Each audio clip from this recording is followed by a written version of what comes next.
ওম শান্তি। হ্যাঁ বলো।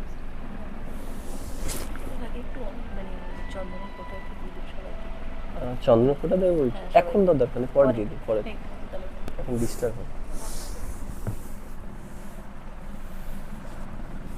ওম শান্তি। হ্যাঁ ওম শান্তি। কিছু মনে আছে আগের? এটা আলোচনা করেছিলাম তো, আলোচনা করেছিলাম এটা। এখানে আমরা আমাদের পরিচয় জেনেছিলাম যে আমি কে, কি জেনেছিলাম আমি কে, এটা করিনি প্রথম দিনের তো। এটা আমি শরীর না, আমি আত্মা, আলোচনা করেছিলাম তো। গাড়ির উদাহরণ দিয়েছিলাম, এটাও আলোচনা করেছি। সব ধর্মের মানুষ এক নিরাকার পরমাত্মাকেই মানে। স্বস্তিক আলোচনা করেছিলাম, স্বস্তিক আলোচনা করা হয়েছিল, এটাও আলোচনা করেছিলাম। কোর্স হবে এখন। হ্যাঁ এটা হয়নি না, হয়েছিল এটা? এটা হয়।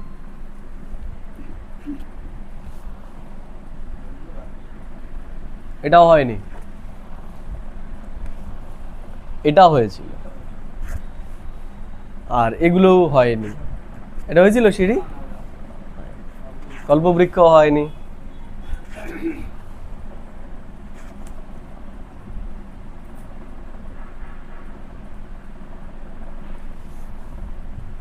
এগুলো হয়নি, তাই তো?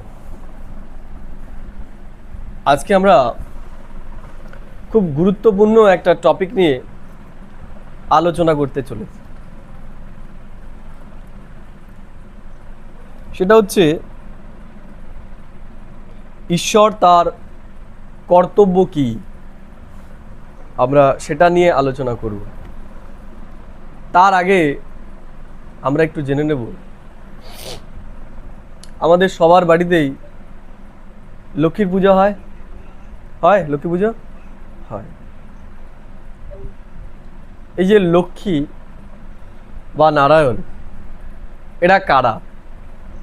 এদেরকে আমরা কেন পুজো করি? যেমন আমি যদি জিজ্ঞেস করি যে আমরা নেতাজিকে কেন স্মরণ করি, কেন করি? নেতাজি সুভাষচন্দ্র বসু, তাকে আমরা স্মরণ করি কেন? মহাত্মা গান্ধী, তাকে আমরা স্মরণ করি কেন?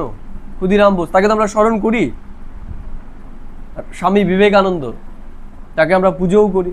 কেন করি? কারণ এরা আমাদের সমাজের জন্য কিছু করে গেছে। নেতাজি আমরা তাকে মনে করি কারণ সে একজন ফ্রিডম ফাইটার ছিলেন, স্বাধীনতা সংগ্রামী। আমরা বিবেকানন্দকে স্মরণ করি কেন? কারণ বিবেকানন্দ আমাদেরকে পথ দেখিয়েছিল। বিবেকানন্দ আমাদের স্বাধীনতার সংগ্রামে অনুপ্রাণিত করেছিল, তাই তো? এই কারণে এদেরকে আমরা স্মরণ করি। শ্রী চৈতন্যদেবকে আমরা স্মরণ করি কেন? যে যেই সময় মানুষের ভেতরে শত্রুতামি তৈরি হয়েছিল বা সমাজে নিজেদের মধ্যেই একটা বৈষম্য তৈরি হয়েছিল, তখন তিনি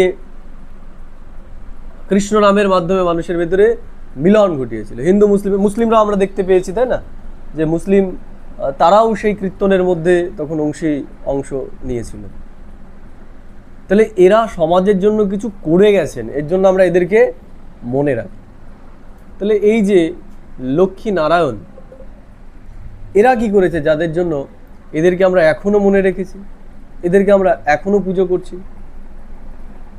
বা এই যে আমাদের যত দেবদেবী আমরা দেখতে পাচ্ছি, এরা কোথায়, এরা কি এমন করেছে যাদের জন্য এখন আমরা এদের পুজো করছি?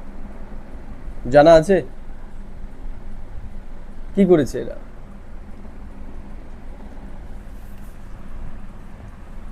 আমরা যদি দেখি, আমাদের কিন্তু এই বিষয়ে স্পষ্টতা নেই, কিন্তু আমরা করে আসছি। কেন? সবাই করেছে তাই আমরা করেছি, তাই তো? তাহলে আজকে আমরা জানবো এই বিষয়ে। আজকে আমরা আলোচনা করব ত্রিদেব সম্পর্কে। ত্রিদেব, ত্রিনাথ কাকে বলা হয়? হ্যাঁ, ব্রহ্মা বিষ্ণু মহেশ। আমরা বলছি ত্রিনাথ। ত্রিনাথ মানে কি?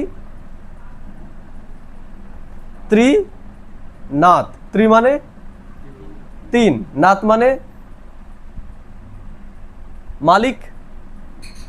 যেমন আমরা বলি না বদ্রীনাথ, বিশ্বনাথ, বৈদ্যনাথ, নাথ মানে হচ্ছে মালিক। তাহলে ত্রিনাথ শব্দের অর্থ কি? তিনজনই। ত্রিনাথ মানে হচ্ছে এই তিনের যে মালিক, এই তিনজনকে যে চালনা করছে সে হচ্ছে ত্রিনাথ। বোঝা গেল না? বোঝা গেল না? ত্রিনাথ মানে এই তিনজন নয়, ত্রিনাথ এদের মালিক, আর এরা তিনজন হচ্ছে আলাদা আলাদা ব্যক্তি। বোঝা গেল কি বললাম? যদি আমরা দেখি ঈশ্বর বা গড শব্দের সাথে আমরা পরিচিত, তাই তো? আমরা ঈশ্বরকে ইংরেজিতে কি বলি? গড বলি। কেন তাকে আমরা গড বলি? কেন অন্য কিছু না বলে?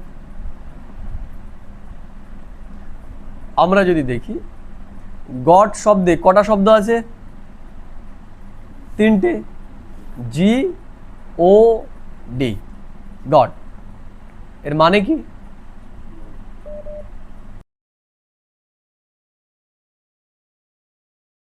আছে, হোয়াটসঅ্যাপে গিয়ে অ্যাড হতে বলো।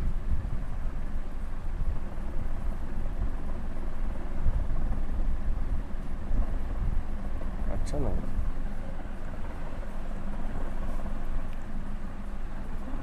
জি মানে হচ্ছে জেনারেটর। জি মানে জেনারেটর। জেনারেটর চিনি আমরা, কি করে জেনারেটর? কাজ কি? হ্যাঁ, জেনারেটরের কাজ আলো দেওয়া। কেন ফ্যান চলবে না জেনারেটর দিয়ে? ওটার নাম জেনারেটরই হয়েছে কেন? জেনারেটর শব্দের অর্থ হচ্ছে সৃষ্টিকর্তা। জেনারেটরের শব্দের অর্থ হচ্ছে সৃষ্টিকর্তা বা যে সৃষ্টি করে। তাহলে ওই যে মেশিনটা সেটা কি করছে? বিদ্যুৎ সৃষ্টি করছে, এর জন্য নাম হয়েছে কি? জেনারেটর। তাহলে জেনারেটরকে কে চালায়? কে চালায়?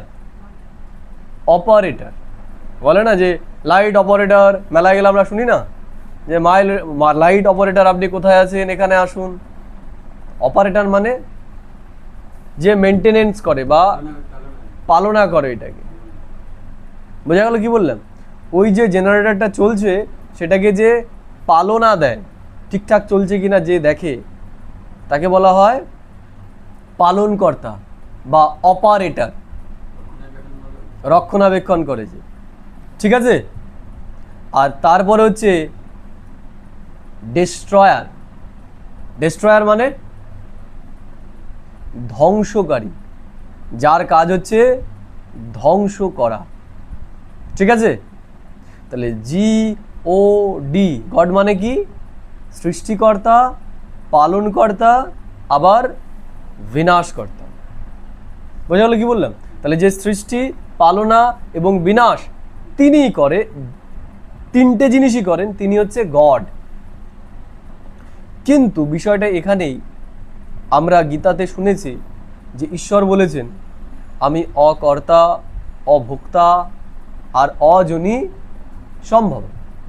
আমি জন্মও নিই না, কিছু ভোগ করি না, এবং আমি তোমাদের মতো জনিতেও আসি, জন্ম মৃত্যু চক্রেও আসি। তাহলে সে যদি কিছু না করে তাহলে সৃষ্টি করবে কিভাবে? সে যদি কিছু ভোগই না করে তাহলে সে অপারেট করবে কিভাবে? আবার সে যদি কিছু ভোগই না করে বা কর্মও না করে তাহলে সে ধ্বংসটা করবে কিভাবে? সে বলছেন আমি হচ্ছে বিধিবিধাতা, আমি শুধু বিধিটা বলে দিই, ধ্বংস করবে কিভাবে, পালন করবে কিভাবে এবং বিনাশ করবে কিভাবে। তাহলে যাদেরকে তিনি ডিরেকশন দেন, যাদেরকে তিনি ডিরেকশন দেন, তাহলে যারা ডিরেকশন পাচ্ছে তাদের বসকে কে? বস যে ডিরেকশন দিচ্ছে, যে বলছে। বোঝা গেল তো? যেমন কেউ বলল যে হয় না যারা আর কি, তোমরা যে কাজ করো মনে করো, হয় না যারা কন্ট্রাক্টর হয়, যারা কন্ট্রাক্ট নেয়, তারা কি কাজ করে? তারা কন্ট্রাক্ট নিয়ে তোমাদেরকে দিয়ে করায়। তাদের কাজ কি? দেখাশুনো করা, বিল্ডিংটা ঠিক হচ্ছে কিনা, এগুলোই তো। তাহলে কন্ট্রাক্টর নিজে করে না, কিন্তু অন্যদেরকে দিয়ে সে করায়। তা তোমরা যদি বলো কন্ট্রাক্টরকে, কি বলো তোমরা? মালিক বলো, তাই তো? মালিকই তো বলো। কন্ট্রাক্টর হচ্ছে মালিক, কারণ সে যদি কাজ না দেয় কাজ পাওয়াটা মুশকিল হয় না অনেক সময়। একটা সে কাজ ধরছে, সবই করছে। তাহলে ঈশ্বরকে আমরা বলতে পারি তিনি হচ্ছে কন্ট্রাক্টর। কিসের কন্ট্রাক্টর? স্থাপনা, পালনা এবং বিনাশ। তাহলে যেমন কোনো একজন ব্যক্তি দেখা গেল একটা বাড়ির কন্ট্রাক্ট নিল, তাহলে তার তো স্টেপ রয়েছে। কেউ কি করছে? সেই বাড়িটাকে তৈরি করছে, তাই তো? কেউ রং করছে, আবার কেউ সেই বাড়িগুলোকে বিক্রিও করছে। তাহলে একই ব্যক্তি তো তিনটে কাজ করে না। তৈরি করার জন্য আলাদা ব্যক্তি, রং করার জন্য আলাদা ব্যক্তি, আবার সেটাকে বিক্রি করার জন্যও আলাদা ব্যক্তি। তেমনি ঈশ্বরও এই সৃষ্টিকে কি করছেন? সৃষ্টি, পালনা এবং বিনাশ করছেন। সরাসরি নিজে করছেন, নিজে করছেন। কি জানলাম আমরা? যেমন কন্ট্রাক্টর নিজে করে না, কাউকে দিয়ে করায়, তাহলে ঈশ্বরও নিজে করেন না, কাউকে দিয়ে করান। কাদেরকে দিয়ে করান? তিনি এর জন্য 3 দেবতাকে স্থাপনা করেছেন। কজনকে? 3 জনকে। কে কে? ব্রহ্মা, বিষ্ণু, মহেশ বা শঙ্কর। তাহলে ব্রহ্মার কাজ স্থাপনা করা বা সৃষ্টি করা, বিষ্ণুর কাজ পালনা করা, আর শঙ্করের কাজ বিনাশ করা। বোঝা গেল কি বললাম? তাহলে আবার একটা বিষয় হচ্ছে, আমরা আগে আলোচনা করেছি সৃষ্টিচক্র আলোচনা করতে গিয়ে, যে এই সৃষ্টি, আত্মা, পরমাত্মা, এই 3টে জিনিসের সৃষ্টিও হয় না আবার বিনাশও হয় না, তাই তো? সেটা আমরা বলছি। তাহলে আবার এখানে বলছি যে ব্রহ্মা হচ্ছে সৃষ্টিকর্তা। এর অর্থ কি? যেমন আমরা যদি দেখি একটা বাড়ি যখন আমরা তৈরি করছি, আমি বলছি যে আমি বাড়ি তৈরি করছি, তাই না? তাহলে আমি কি সেই বাড়িটা শূন্য থেকে তৈরি করছি? শূন্য মানে কিছুই নেই, সেটা দিয়ে আমি তৈরি করছি, নাকি সেই বাড়িটাকে তৈরি করার জন্য আমি কিছুর আধার নিচ্ছি? কোনটা? আমি কিছু দিয়ে তো সেই বাড়িটা তৈরি করছি। ইট, বালি, পাথর এগুলো দিয়ে তৈরি করছি, তাই তো? তাহলে ইট, বালি, পাথরের অস্তিত্ব আছে বলে আমি এই বাড়িটাকে তৈরি করতে পারছি। তাহলে ইট, বালি, পাথর তো আগে থেকেই রয়েছে। তাহলে সৃষ্টি করতে বলতে এটার রূপটাকে চেঞ্জ করে আমি একটা অন্য রূপ দিয়েছি। যেমন মাটিটাকে একটা ইটের আকৃতি দিয়ে সেই ইটটা দিয়ে আমি বাড়িটাকে তৈরি করি। বোঝা গেল জায়গাটা? তাহলে সৃষ্টিকর্তা মানে এরকম নয় যে সমস্ত কিছুকে সৃষ্টি করেছে, সে এইরকম একটা ইনস্ট্রাকশন দিয়ে তৈরি করে। যেমন আমি একটা বাড়ি তৈরি করলাম, তাহলে পরমাত্মাও তেমনি এইরকম একটা দুনিয়া তৈরি করে। কেমন দুনিয়া? সুন্দর দুনিয়া। যেমন একটা বাড়ি আমাদের তৈরি করার জন্য কি করতে হয়?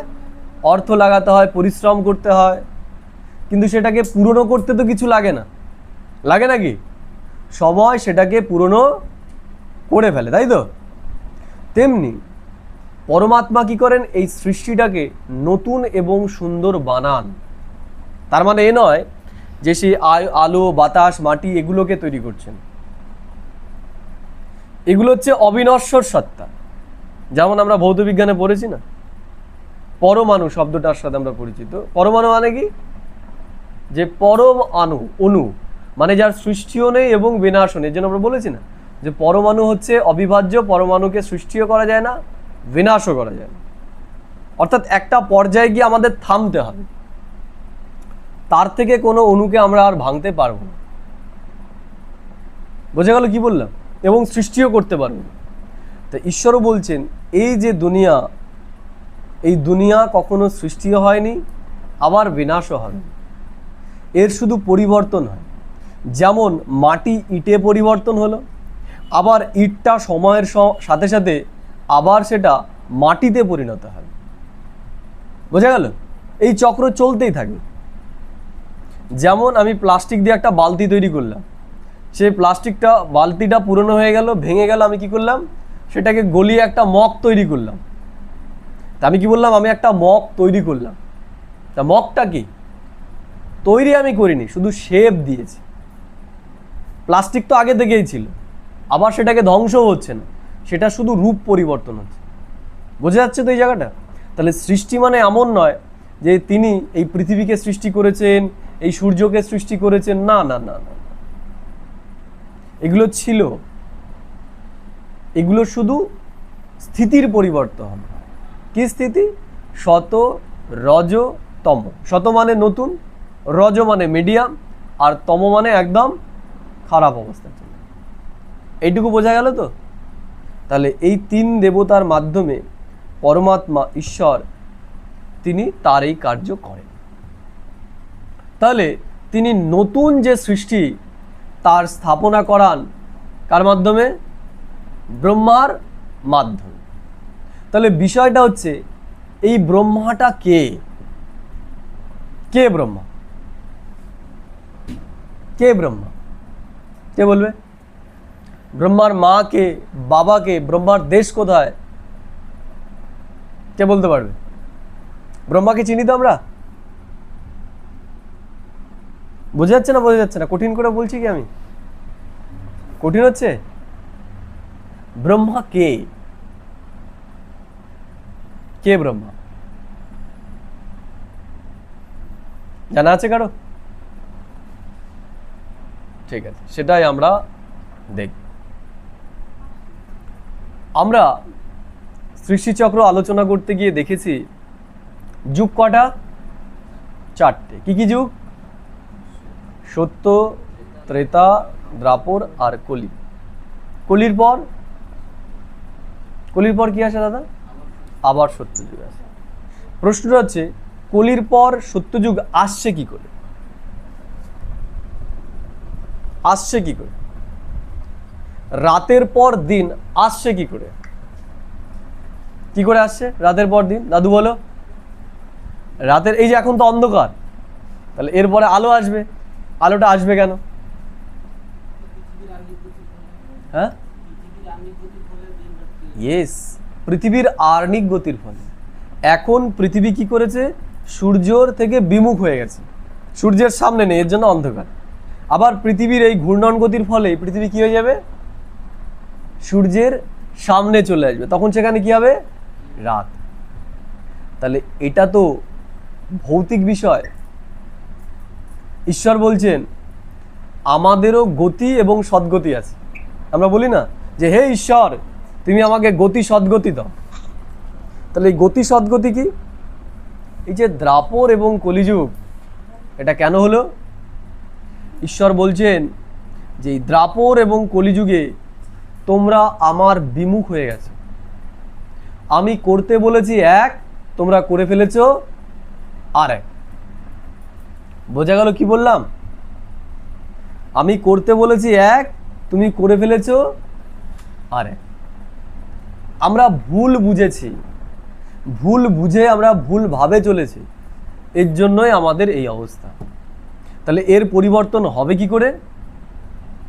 যেমন পৃথিবীর আর্নিক গতির ফলে পৃথিবীর স্থিতির পরিবর্তন হচ্ছে, সূর্যের সামনে এসে দিন হচ্ছে, তেমনি আমরাও যখন ঈশ্বর বা পরমাত্মমুখী হব, ঈশ্বর বা পরমাত্মমুখী হব, পরমাত্মার জ্ঞান শুনে আমরা চলব, তখন কি হব? তখন কি হবে আমাদের জীবনে? আমাদের জীবনের অন্ধকার দূর হয়ে আমাদের জীবনেও আলো আসবে। এই জন্য আমরা বলি না অসত্যমা সদ্গময়া তমসোমা, বলো কি? জ্যোতির্গময়া। তার মানে তুমি অন্ধকার থেকে, অসত্যর থেকে সত্যের পথ দেখাও, অন্ধকার থেকে আলোর পথ দেখাও। এই আলো কোন আলো? এ তো আলো তো দেখতেই পাচ্ছি আমরা। এ কি লাইটের আলো? এ কি সূর্যের আলো? কোন আলো? হ্যাঁ, এ হচ্ছে জ্ঞানের আলো। তাহলে আমাদের কাছে জ্ঞান নেই? আমাদের কাছে জ্ঞান নেই? আছে আমাদের কাছে জ্ঞান। আমাদের কাছে গীতা আছে, শাস্ত্র আছে, তারপর আমরা তাহলে তাকে ডাকছি কেন? ঈশ্বর, শাস্ত্র, বেদ, উপনিষদ, গীতা, এগুলো তো তারই কথা। তাহলে তার কথা যখন শুনছি, আবার তাকে ডাকার কি দরকার? তাই তো নাকি? তাহলে আমরা ডাকছি কেন তাই? তাহলে তার কথা শুনেই আমরা যদি চলি, তাহলে আমাদের এই অবস্থা কেন? কারণ একটাই, আমরা ভাবছি আমরা তার কথা অনুসারে চলছি, আমরা ভাবছি আমরা ঈশ্বরের মত অনুসারে চলছি, আমরা শাস্ত্র মানছি, মানে আমরা ঈশ্বরকে মেনে চলছি। যদি মেনেই চলতাম, আমাদের অবস্থা এরকম হতো না।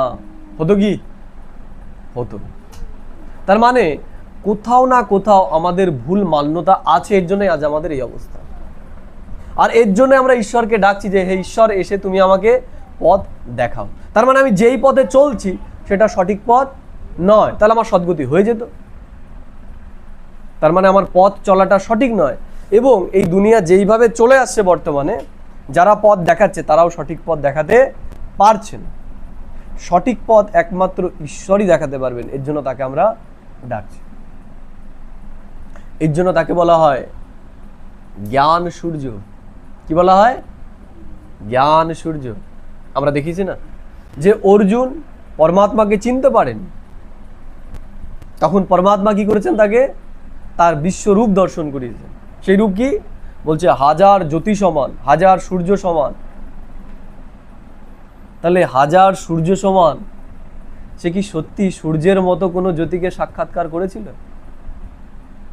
বলছে এই জ্যোতি সেই জ্যোতি নয়। আমরা সূর্য বলতে এই সূর্যকে যেমন দেখেছি, আমরা ভেবেছি ঈশ্বরও তেমনি ওই রকম সূর্যের মতন। ঈশ্বর বলছে আমি কোনো ভৌতিক বস্তু নই, আমি হচ্ছি জ্ঞান সূর্য। তিনি কে? তিনি হচ্ছে জ্ঞানের সূর্য, যেটা হাজার সূর্যের থেকেও বেশি প্রকাশময়। হাজার সূর্যের থেকেও বেশি প্রকাশময়, যেটাকে আমরা বলছি জ্ঞান সূর্য। কিন্তু আমরা দেহভানে থাকার কারণে এবং দেহের ইন্দ্রিয়ের মাধ্যমে এই দুনিয়াকে দেখার কারণে আমরা ভুলবশত ভেবে নিয়েছি যে ঈশ্বর ওইরকম হাজার সূর্য সমান জ্যোতি, যাকে আমরা দর্শন করব এই চোখ দিয়ে, এই চর্মের চোখ দিয়ে। ঈশ্বর এখন আমাদের জ্ঞান নেত্র প্রদান করেছে। জ্ঞান নেত্র কোথায় থাকে? কোথায় থাকে জ্ঞান নেত্র? কোথায় থাকে? কে বলবে? কপাল। তা কপালে আবার চোখ হয় নাকি? এখানে তো সেই জায়গাটাই নেই, একটা চোখ যে বসবে তার জন্য তো অক্ষি কটর দরকার, তাই সেই অক্ষি কটরটা তো নেই। আর এখানে যদি একটা চোখ হয়, কেমন অদ্ভুত লাগবে। তাহলে কোন চোখের কথা বলেছে? এখানে বলেছে জ্ঞান নেত্রের কথা, বুদ্ধির চোখের কথা। কিন্তু মানুষ অজ্ঞানতা বশত যে চোখ শুনেছে, চোখ মানে সামনেই কি এসেছে? এই গোল গোল গোল গোল চোখ। এর জন্য এখানে একটা বসিয়ে দিয়েছে দেবী দেবতাদের, যে তাদের এখানে একটা চোখ আছে। কিন্তু এটা কোন চোখ? এটা হচ্ছে জ্ঞানের চোখ। তাহলে এই যে ঈশ্বর কি করছেন, এখন আমাদের জ্ঞানের নেত্র উন্মোচন করছেন। এই যে আমরা জানছি, এই জানার মাধ্যমে আমরা দেখতে পাচ্ছি। এখন আমরা যেই জিনিসগুলো এতদিন দেখেছি, আমরা দেখব সেই জিনিসটাকে, সেগুলোই দেখছি, কিন্তু আমাদের দেখার দৃষ্টিটা এখন বদলে যাবে। বোঝা গেল কি বললাম? আমরা সেগুলোকেই আজকে আলোচনা করব। আগে আমরা জ্ঞানের নেত্র আমাদের একটু খুলেছে, আমরা জেনেছি আমি শরীর নই, আমি আত্মা। আজকে আমাদের আরো জ্ঞান নেত্র খুলে যাবে। খুব ভাইটাল আজকের আলোচনাটা, একটু সময় দরকার ছিল। যাই হোক, আমি চেষ্টা করছি যতটা তাড়াতাড়ি করে দেওয়া যায়। ব্রহ্মা, তার ছোটবেলায় সে কেমন ছিল? ব্রহ্মার ছোটবেলা দেখেছি আমরা? ব্রহ্মার ছোটবেলা দেখি। তাহলে ব্রহ্মা কি বুড়ো হয়েই জন্মেছে? বুড়ো হয়েই জন্মেছে? ব্রহ্মাকে কি দেখানো হয়? সে পদ্মফুল আসনধারী। আর কি দেখানো হয়? সে বেদ, শাস্ত্র, উপনিষদ, গীতা সব তার কাছে রয়েছে, তাই না? তাকে বলা হয় সে সর্বজ্ঞাতা। কোনো দেবী দেবতার সমস্যায় পড়লে কার কাছে যেত? ব্রহ্মার কাছে যেত, তাই তো? ব্রহ্মার কটা মাথা? চতুর্মুখী, 4টে মাথা, 4 দিকে, তা আবার এইদিকে, এইদিকে, এইদিকে, এদিকে।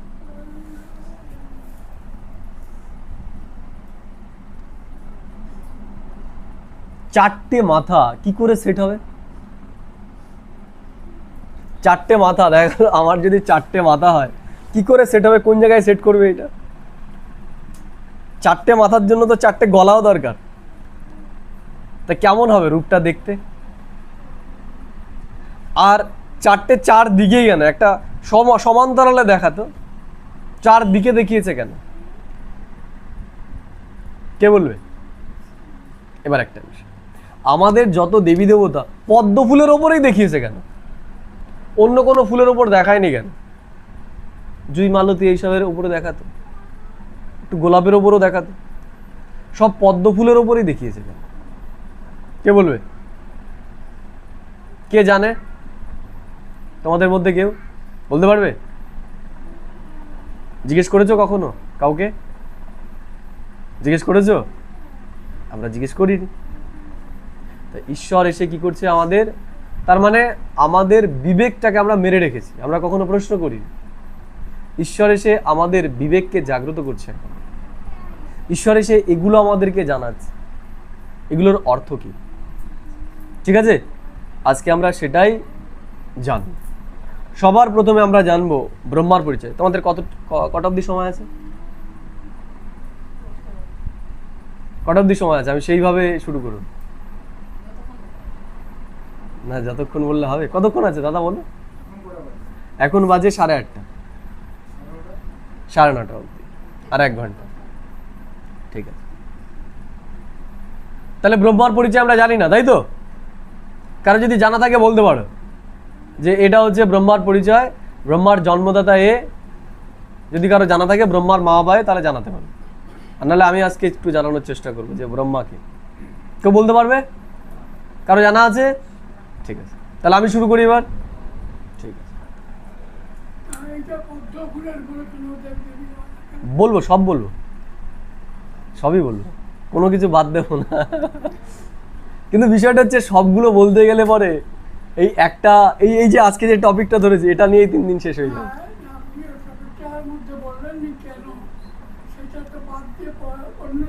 না না, বলবো, এগুলোর উত্তর বলবো আমি। এটা তো জাস্ট আমি আগে কি কি বীজ লাগাবো সেটা সেট করলাম, এবার তো জমি চাষ দেবো, তারপরে হবে। আগে আমরা সেট করি না কি বুনবো, সেটা তাকে জানতে হয়। আমি পাট বুনবো না ধান বুনবো, সেইভাবেই তো চাষ দেবো। তাহলে আগে জানিয়ে রাখলাম যে কি কি আমরা জানবো, এবার চাষ দেব। আজকে আমরা একজন ব্যক্তির সম্পর্কে জানবো যার নাম হচ্ছে দাদা লেকরাজ কৃপলানি। কি বললাম?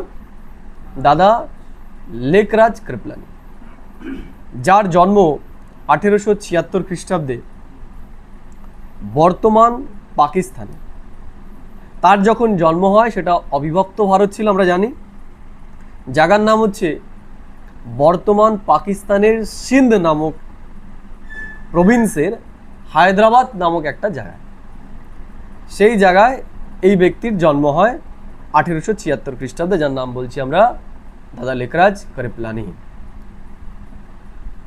সে একজন কৃপলানি পরিবারে জন্ম নিয়েছিল। আমাদের এখানে যেমন চট্টোপাধ্যায় বন্দ্যোপাধ্যায় ব্রাহ্মণ, তেমনি কৃপলানিও হচ্ছে একটা ব্রাহ্মণ সম্প্রদায়। তাহলে তার জন্ম হয়েছিল একটা ব্রাহ্মণ পরিবারে। তার বাবা ছিলেন একটা প্রাইমারি স্কুলের হেডমাস্টার। খুব ছোটবেলাতেই তার বাবা এবং মা দুজনেই মারা যান। সে ছোটবেলা থেকেই তার কাকার কাছে আস্তে আস্তে মানুষ হতে থাকেন এবং পরবর্তীকালে অল্প বিস্তর পড়াশুনো করে সে বোম্বেতে চলে আসেন হীরের ব্যবসা, মানে হীরের দোকানে কাজ করতে। আস্তে আস্তে সে একজন সুদক্ষ হীরের ব্যবসায়ীতে পরিণত হন। মানে কাজ থেকে শুরু করে আস্তে আস্তে তিনি ব্যবসায়ে রূপান্তরিত হন। তিনি বোম্বে, কলকাতা এই সমস্ত জায়গায় তার দোকান ছিল। আমাদের কলকাতাতেও তার ছিল দোকান। এবং সেই সময় তিনি একজন যথেষ্ট প্রতিষ্ঠিত ব্যক্তি ছিলেন।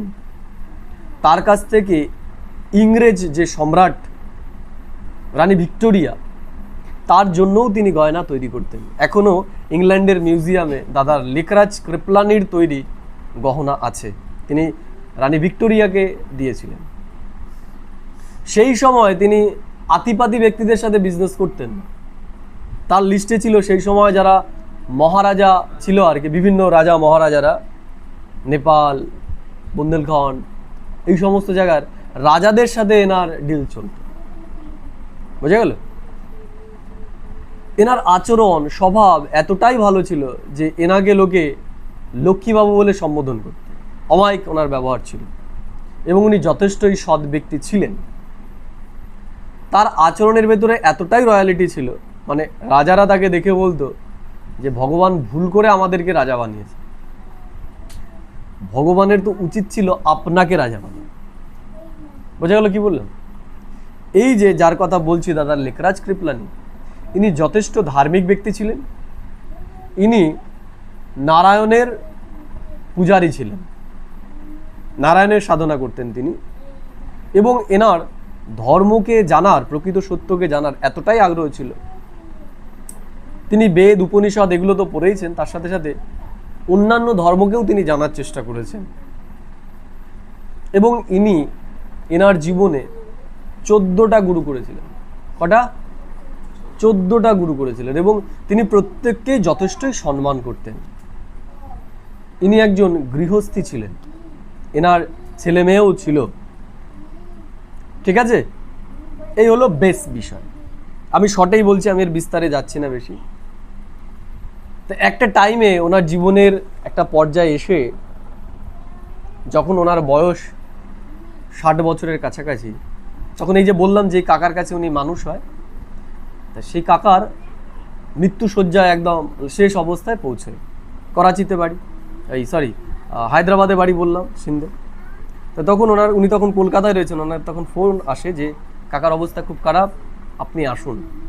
তো উনি যাওয়ার পর কাকা শরীর ছাড়েন এবং তিনি একটা অদ্ভুত জিনিস দেখতে পান যে ওনার কাকার কপাল থেকে একটা জ্যোতি বেরিয়ে গেল। এই ঘটনার পর থেকেই আস্তে আস্তে ওনার জীবনে বৈরাগ্য আসা শুরু হয়।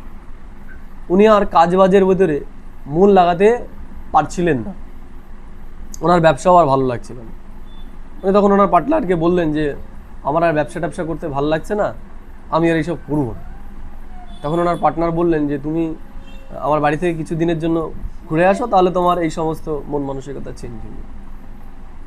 তখন উনি বেনারসে ওনার বন্ধুর বাড়িতে এসে কিছু দিনের জন্য থাকার জন্য আসেন। একদিন উনি গঙ্গার পাড়ে যখন পায়চারি করছিলেন, উনি একটা অদ্ভুত দৃশ্য দেখতে পান। দৃশ্যটা কি? এক মহাবিনাশ। সালটা হচ্ছে 1936 সাল।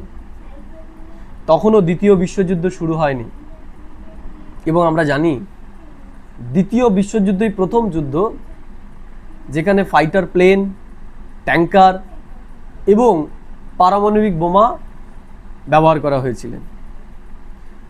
আমরা জানি প্রথম বিশ্বযুদ্ধ লেগেছিল কত সালে, দ্বিতীয় বিশ্বযুদ্ধ লেগেছিল কত সালে? 1938 তো বোধ হয়, 38 চলেছিল 1945 সাল অবধি। ইনি এই যুদ্ধ হওয়ার আগেই 1936 সালে এই যুদ্ধকে সাক্ষাৎকার করেন। তিনি দেখেন, মানে এর থেকেও ভয়ানক যুদ্ধ তিনি সাক্ষাৎকার করেন। সেটা হচ্ছে ওপর থেকে বম পড়ছে এবং কোটি কোটি মানুষ মারা যাচ্ছেন, মানুষ অনাহারের মধ্যে রয়েছে, মানুষ নিজেদের ভেতরে সাম্প্রদায়িক দাঙ্গায় একে অন্যকে মারছে, কাটছে। এই দৃশ্যটা এতটাই ভয়ানক ছিল, উনি ঈশ্বরকে সম্বোধন করে বললেন, হে ঈশ্বর, আমি এই দৃশ্য আর দেখতে পাচ্ছি না, এটা এতটাই ভয়ানক। বলছে তুমি এগুলো বন্ধ করো। এর কিছুক্ষণ পর তিনি আরেকটা জিনিস সাক্ষাৎকার করেন। সেটা হচ্ছে আকাশ থেকে জোনাকির মতো সব আত্মারা নেমে আসছে, এবং নেমে এসে পৃথিবীতে তারা যখনই আসছে তখনই তারা ছোট ছোট দেবী দেবতা রূপে বা দেবী দেবতা রূপে তারা এই সংসারে বিরাজ করছে। এবং সেই দুনিয়া, এই যে দুনিয়াটা তিনি সাক্ষাৎকার করেছেন, এটার থেকে সম্পূর্ণ উল্টো একটা দুনিয়া। বোঝা গেল কি বললাম? এই সাক্ষাৎকারের পর এনার জীবনে বৈরাগ্য আরও বেশি বাড়তে থাকে। ইনি এর উত্তর না পেয়ে এনার যে গুরু সেই গুরুদেরকে উনি জিজ্ঞেস করা শুরু করেন যে এই ব্যাপারটা কি, তিনি এগুলো কেন দেখলেন। তখন ওনার গুরুদেবরা বললেন যে আমরা এগুলো সম্পর্কে আমাদের কাছে কোনো ব্যাখ্যা নেই, হয়তো ঈশ্বর তোমার দ্বারা কোনো বিশেষ কাজ করাতে চলেছেন, তোমার দ্বারা কোনো বিশেষ কাজ করাতে চলেছেন, এর জন্য তোমাকে ঈশ্বর এই সাক্ষাৎকার করিয়েছে। যথারীতি উনি ওনার বাড়িতে সৎসঙ্গ দিতেন। তা এইরকম উনি একদিন এরকম সৎসঙ্গের আয়োজন করেছেন। গুরু যখন শাস্ত্র পড়ছে, উনি সামনেই বসেছিলেন, হঠাৎ উনি সেখান থেকে উঠে যান। এবং ওনার জীবনে এই ঘটনা প্রথম ঘটেছিল যে ওনার গুরুদেব কোনো কিছু আলোচনা করছেন আর সেখান থেকে উনি উঠে গেছেন।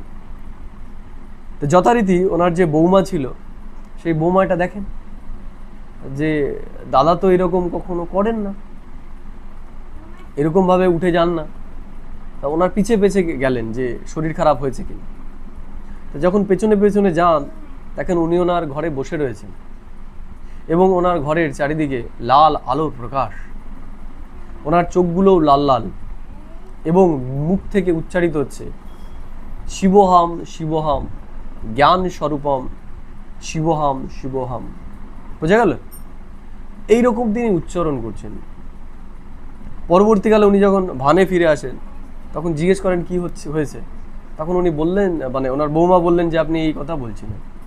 এইভাবেই চলতে থাকেন। তা উনি নিয়মিত তো গীতা পাঠ করতেন, ওনার সাথে এই ঘটনাগুলো প্রায় ঘটতে থাকে। এবং শুধু ওনার সাথেই নয়, সেই সময় হায়দ্রাবাদের অনেক লোকের সাথেই এটা হওয়া শুরু হয়।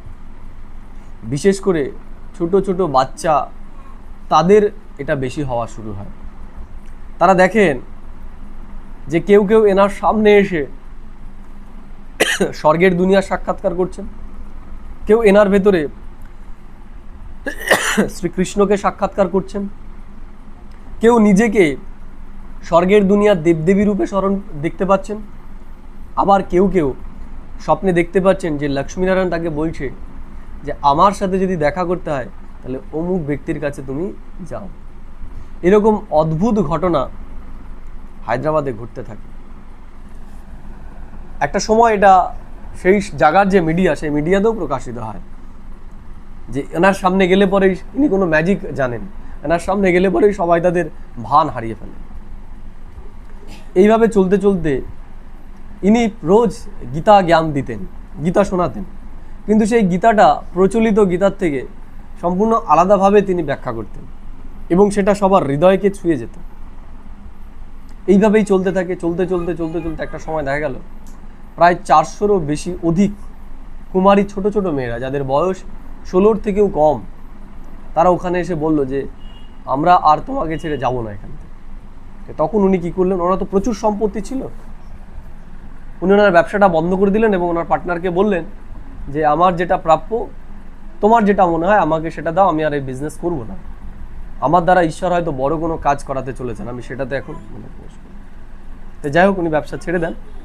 পরবর্তীকালে ওই 400 জন ছোট ছোট কুমারী মেয়েদেরকে নিয়ে, এবং বড়রাও ছিল কিছু, কিন্তু কুমারী মেয়েরাই বেশি ছিল, তাদেরকে নিয়ে তিনি জ্ঞান দেওয়া শুরু করেন।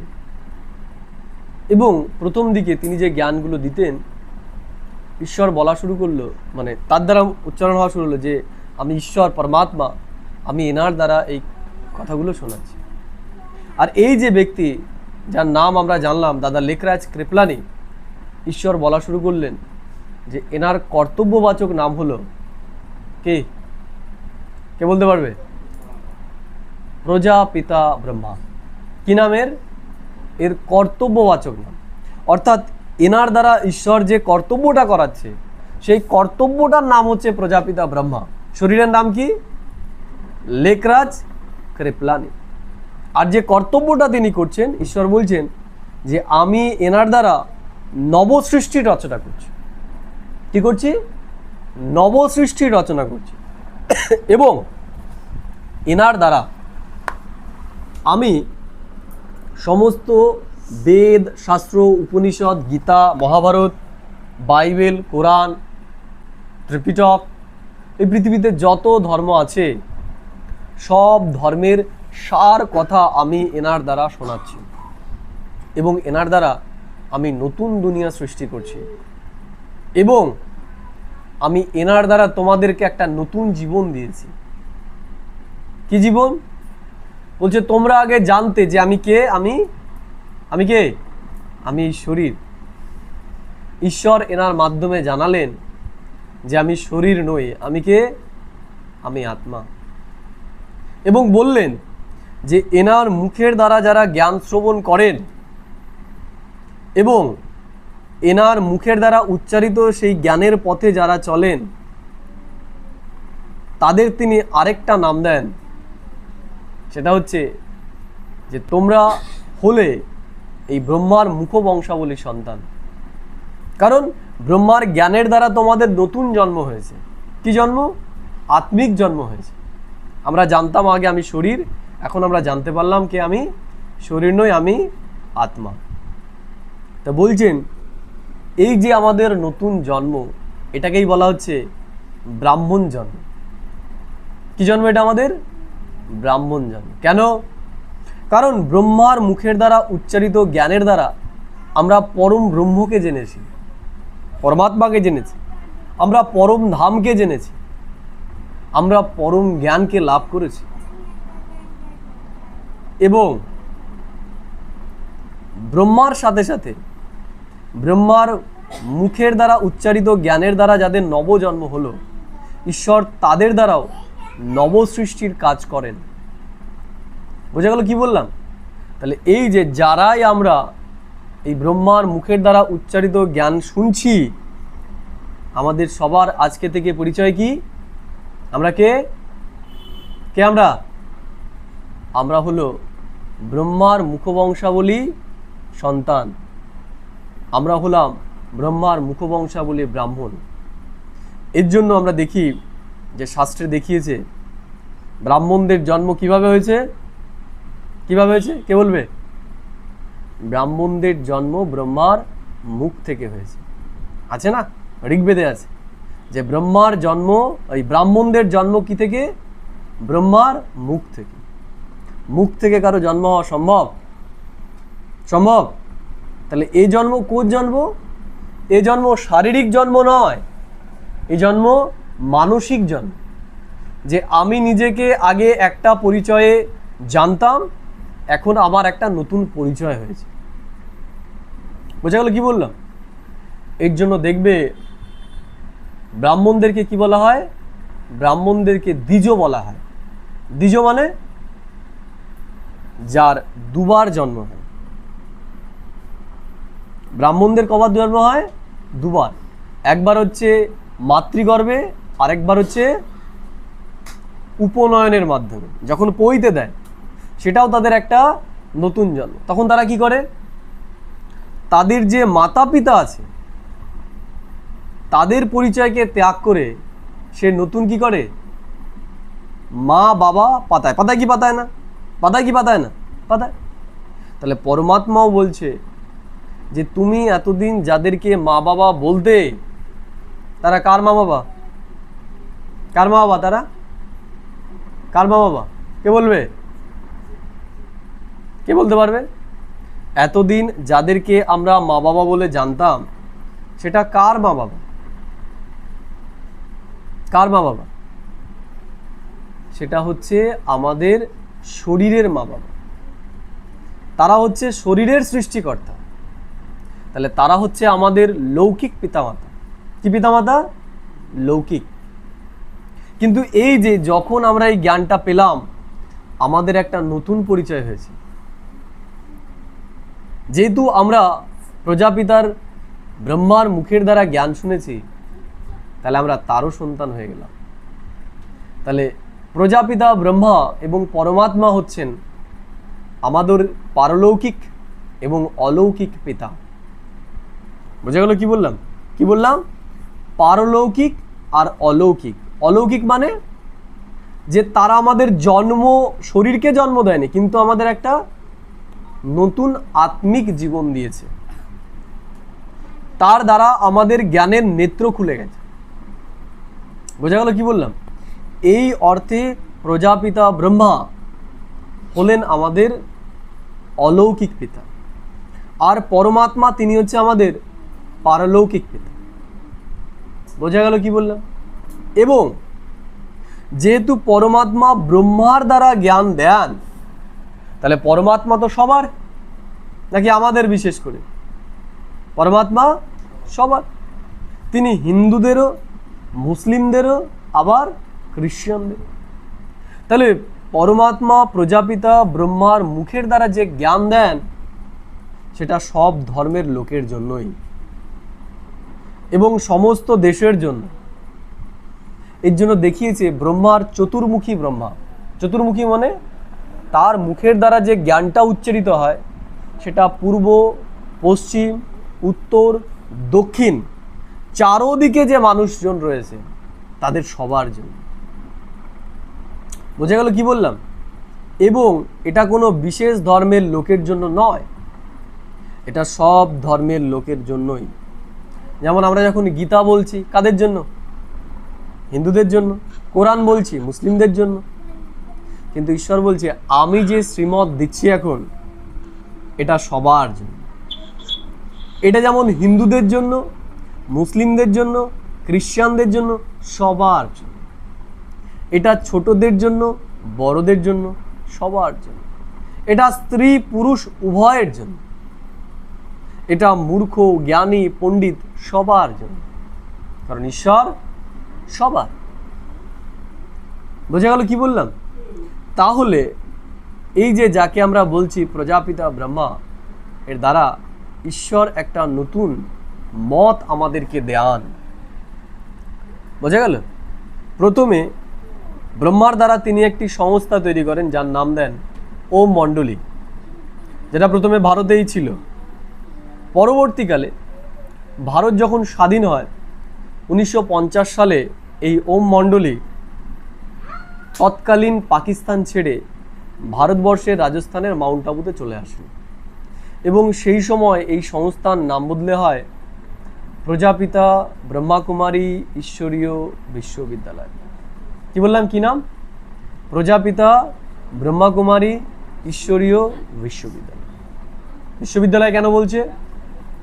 বলছে বিশ্ববিদ্যালয় যেমন সব ধর্মের, সব জাতির, সব দেশের লোকের জন্য, তেমনি এই যে প্রজাপিতা ব্রহ্মাকুমারী ঈশ্বরীয় বিশ্ববিদ্যালয়, এটাও সকলের জন্য।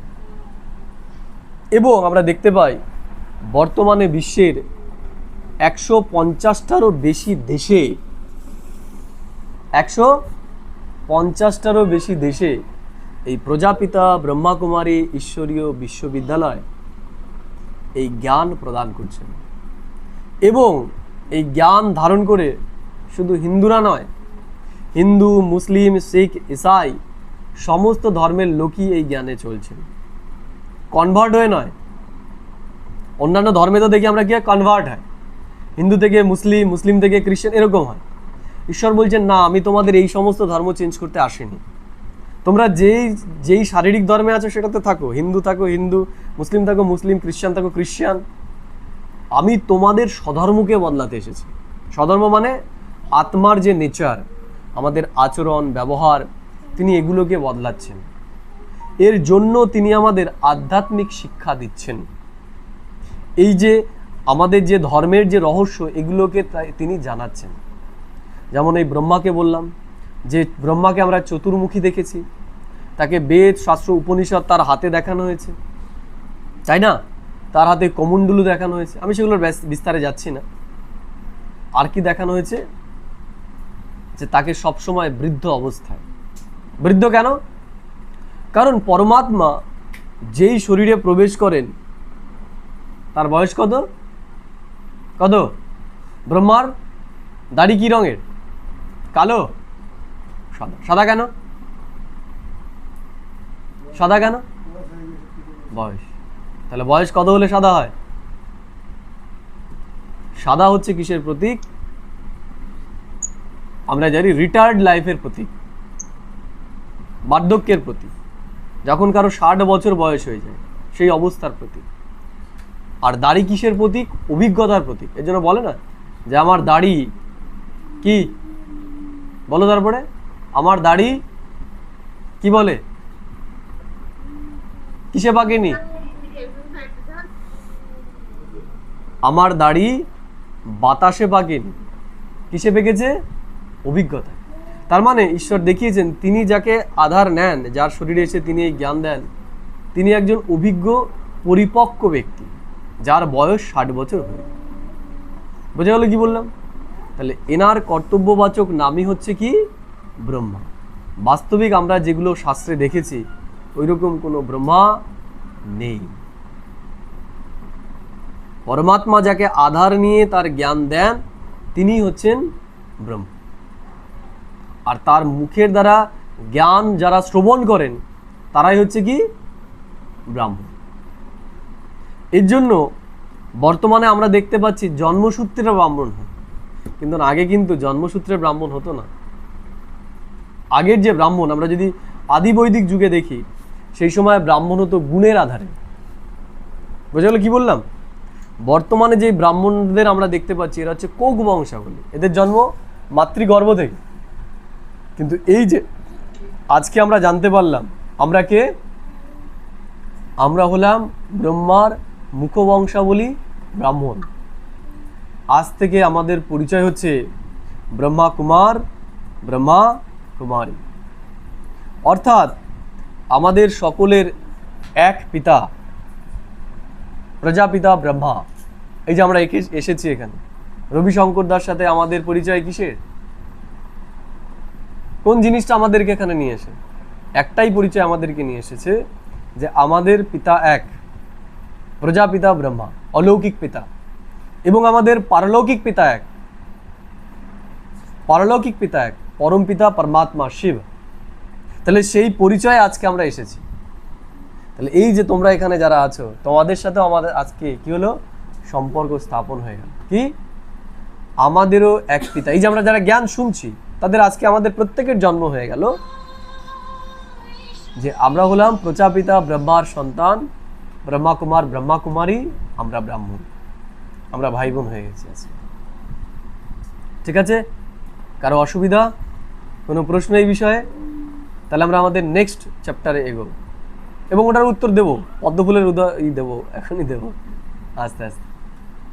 এই যে যেটুকু আলোচনা করলাম ব্রহ্মার বিষয়ে, এই বিষয়ে কারো কোনো প্রশ্ন? হ্যাঁ,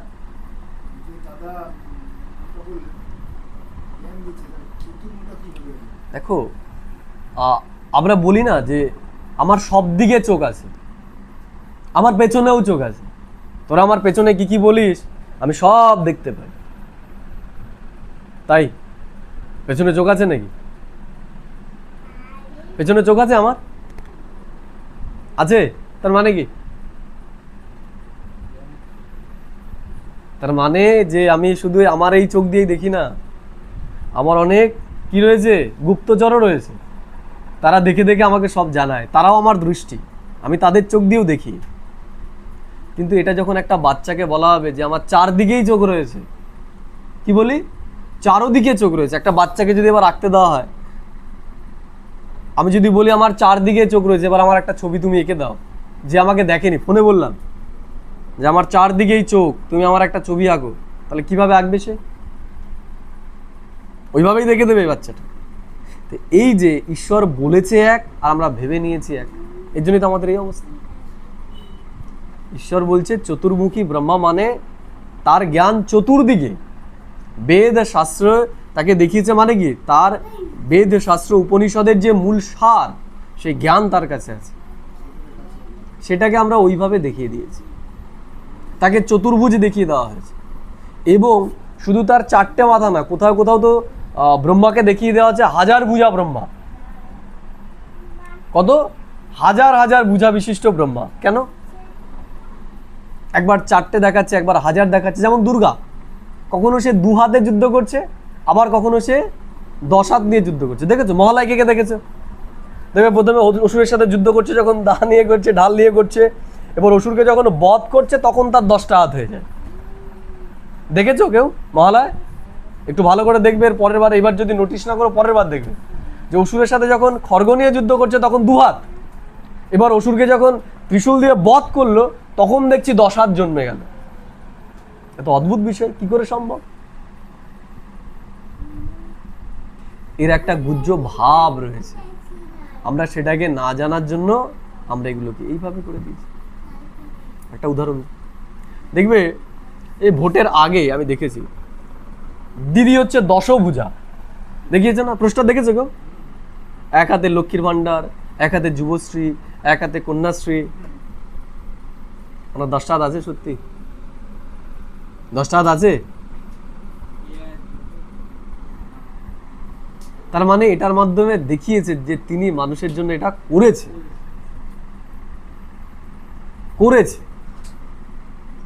আমরা বলি না যে আমার এই কাজটাতে একটু হাত লাগাতো, বলি কি বলি না? পা লাগা বলি, হাত লাগাতো কেন বলি? হাত লাগা বলি কেন? তাহলে সেটা হাতের কাজ নয়, সেটা বুদ্ধির কাজ। তাহলে আমরা হাত লাগা বলছি কেন? হাত হচ্ছে শক্তির প্রতীক, কর্মক্ষমতার প্রতীক। তাহলে উনি তো নিশ্চয়ই প্রত্যেককে গিয়ে নিজের হাতে হাতে দেননি। উনি কি দিয়েছেন নাকি হাতে হাতে গিয়ে প্রত্যেকের কন্যাশ্রী, যুবশ্রী, এগুলো কোন একটা সিস্টেম উনি তৈরি করেছেন, তাই তো নাকি? তাহলে সেইটাকে দেখানোর জন্য এগুলো করিয়েছে। তাহলে এই কলিযুগে যদি আমরা এগুলো করি তাহলে সেই সময় করেছে, কিন্তু আমরা অজ্ঞানতার জন্য ওগুলোকে ওই রকমভাবেই ভেবে নিয়েছি যে ওই রকমই ওদের 4টে হাত রয়েছে, 10টা হাত রয়েছে, কারো 4টে মাথা রয়েছে। আমরা এখানে তো ওইরকম দেখতে পাই না, ওইরকম তো আমরা একটাও দেখতে পাই না। হ্যাঁ দেখতে পাই, সেগুলোকে আমরা স্বাভাবিক ব্যক্তি বলি না। কি বলি তাদেরকে? কি বলি? এখানে যদি হয় তাদেরকে দেবী দেবতা বলবো? 2টো মাথা হলে পরে কি বলবো তাদের? আমরা কি বলি বলো? হ্যান্ডিক্যাপ বলি না? যে 2টো মাথা, যেমন ওই গঙ্গা যমুনা ছিল একই পেট, কি হ্যান্ডিক্যাপ, তাই না? স্বাভাবিকভাবে দেখো, আমার যদি এখান থেকে 2টো মাথা হতো তাহলে জামা পরতে আমার অসুবিধা হতো, সব পরতেই তো অসুবিধা হতো। তাহলে এতগুলো যদি হাত থাকে তাহলে জামা প্যান্ট পরেছে কীভাবে? এই 2টো হাতই তো ঢোকাতে অসুবিধা হয়ে যায় একটুখানি টাইট জামা প্যান্ট হলে। তাহলে 10টা হাত ঢোকালো কীভাবে, তাই না? আর অদ্ভুত ব্যাপার যে আমাদের যত দেবী দেবতা আছে সবেরই এইরকম, নর্মাল কেউ নেই, তাই না? হয় হাত দেখাবে, নাহলে মাথা দেখাবে, কিছু না কিছু দেখাবে। এগুলো হচ্ছে প্রতীক। সেই প্রতীকগুলোকেই আমরা সত্য মেনে নিয়েছি বলে আজ আমাদের এই অবস্থা। এগুলোর মাধ্যমে আমাদের কিছু বোঝানোর চেষ্টা করেছে। তাহলে ঈশ্বর এসে কি করছেন? আমাদের সেই দৃষ্টিটা খুলে দিচ্ছেন। ওই যে বললাম না, ত্রিনয়ন। তাহলে এই যে আগে আমরা জানতাম ব্রহ্মা মানে এরকম বুড়ো, সে এরকম এই রয়েছে, তার 4টে মাথা। তাহলে ঈশ্বর আমাদের আজকে জ্ঞান নেত্র খুলে দিল যে দেখো, যে ব্রহ্মা এরকম নয় তুমি যেটা ভাবছো। ব্রহ্মা মানে তার মুখের দ্বারা যে জ্ঞান, সেটা চতুর্দিকে প্রত্যেকের জন্য। এটা হচ্ছে, ঠিক আছে? বোঝা গেল না? বোঝা গেল না? ঠিক আছে, তাহলে আমরা নেক্সট আলোচনা করি। আমরা শর্টেই মোটামুটি আলোচনা করছি, বিস্তারে খুব একটা যাচ্ছি না। তাহলে ব্রহ্মার দ্বারা তিনি কি করছেন? স্থাপনার কাজ করছেন। এই যে আমরা এখন জ্ঞানগুলো শুনছি, কেন শুনছি? আমাদের জীবনটাকে পরিবর্তন করার জন্য। আমাদের জীবনে দুঃখ অশান্তি রয়েছে, এই জীবনটাকে পুনরায় সুখময় জীবন করার জন্য এই জ্ঞানটা আমরা শুনছি, তাই তো? এবার বিষয় হচ্ছে, এই জ্ঞানটা শুনলে পরে কি হয়? এই জ্ঞানটা যদি আমরা শুনি, তাহলে এই যে কলিযুগ বদলাতে চলেছে, তারপরে কোন যুগ আসবে? স্বর্গের দুনিয়া। তাহলে স্বর্গের দুনিয়াতে কারা যাবে? কেউ তো যাবে। তাহলে যাবে কিসের আধারে? ঈশ্বর বলছেন, আমি যে জ্ঞান শোনাই, সেই জ্ঞান শুনে যারা চলে তারা আমার মতো তৈরি হয়। যেমন এই তোমরাই মনে করো, যদি আমার কথা অনুসারে চলা শুরু করো কালকে থেকে, তাহলে কার মতো হয়ে যাবে? কার মতো হবে? দেখবে তোমাদের জীবনটাই বদলে যাবে। আস্তে আস্তে তোমরা আমার মতো হয়ে যাবে, বা রবিশঙ্কর দার মতো হয়ে যাবে। বোঝা গেল কি বললাম? তাহলে যখন আমরা মানুষের কথা শুনে চললে মানুষের মতো হয়ে যাই, তাহলে ঈশ্বরের কথা শুনলে আমরা কি ঈশ্বরের মতো হতে পারবো না? ঈশ্বর বলিনি কিন্তু, ঈশ্বরের মতো। মতো মানে যেমন মধুর মতো মিষ্টি, আমটা কিসের মতো মিষ্টি? মধুর মতো মিষ্টি। মধু কি? মধু কি? মধু নয়। তার মানে তুলনা করছি যে মিষ্টত্বটা মধু যতটা মিষ্টি, আমটাও ততটাই মিষ্টি, কিন্তু ওটা আমি, মধু নয়। তুলনা করছি। তেমনি আমরা কি হই? ঈশ্বর তুল্য হই। ঈশ্বর তুল্য, ঈশ্বর নই, কারণ ঈশ্বর অকর্তা, অভোক্তা, অজনী সম্ভব। আমরা তো জন্মমৃত্যু চক্রে আসি, তাহলে আমরা ঈশ্বরের মতো হই, ঈশ্বর হই না। আমরা যার কথা শুনে চলবো তার মতনই হব। চোরের দলে থাকলে পরে চুরি না করলেও কি চোর, মাতালের দলে থাকলে মদ না খেলেও মাতাল, মাতালদের সাথে চলে, বলবে কি বলবে না? তাহলে এই পরিচয় যদি আমাদের হয়, তাহলে ঈশ্বরের সাথে চলে, ঈশ্বরীয় পরিবারের সাথে চলে আমরা ঈশ্বরের মতো হতে পারি না? পারি কি পারি না? কি মনে হয়? পারি তো। তাহলে ঈশ্বর বলছেন যে আমি এখন তোমাদের আমার মতো তৈরি করতে এসেছি। তাহলে আমার মতো যারা হবে তারা কোথায় যাবে? তারা স্বর্গের দুনিয়াতে যাবে। আর যারা আমার মতো হবে না, যারা তাদের অহংকারকে ধরে থাকবে যে আমি যেটা জানি সেটাই ঠিক, তাহলে তারা কার মতো হবে? যেমন আছে তেমনই থাকে। কারণ সে যেটা ভাবছে বা সে যেই পথে চলছে সেটা যদি সঠিক পথই হতো, তাহলে মুক্তি, জীবন মুক্তি হয়ে যেত। হচ্ছে না তো, খোঁজে রয়েছে তো, তার মানে এটা সঠিক পথ নয়। তাই ঈশ্বর এসে এখন আমাদের সঠিক পথটা দেখাচ্ছে।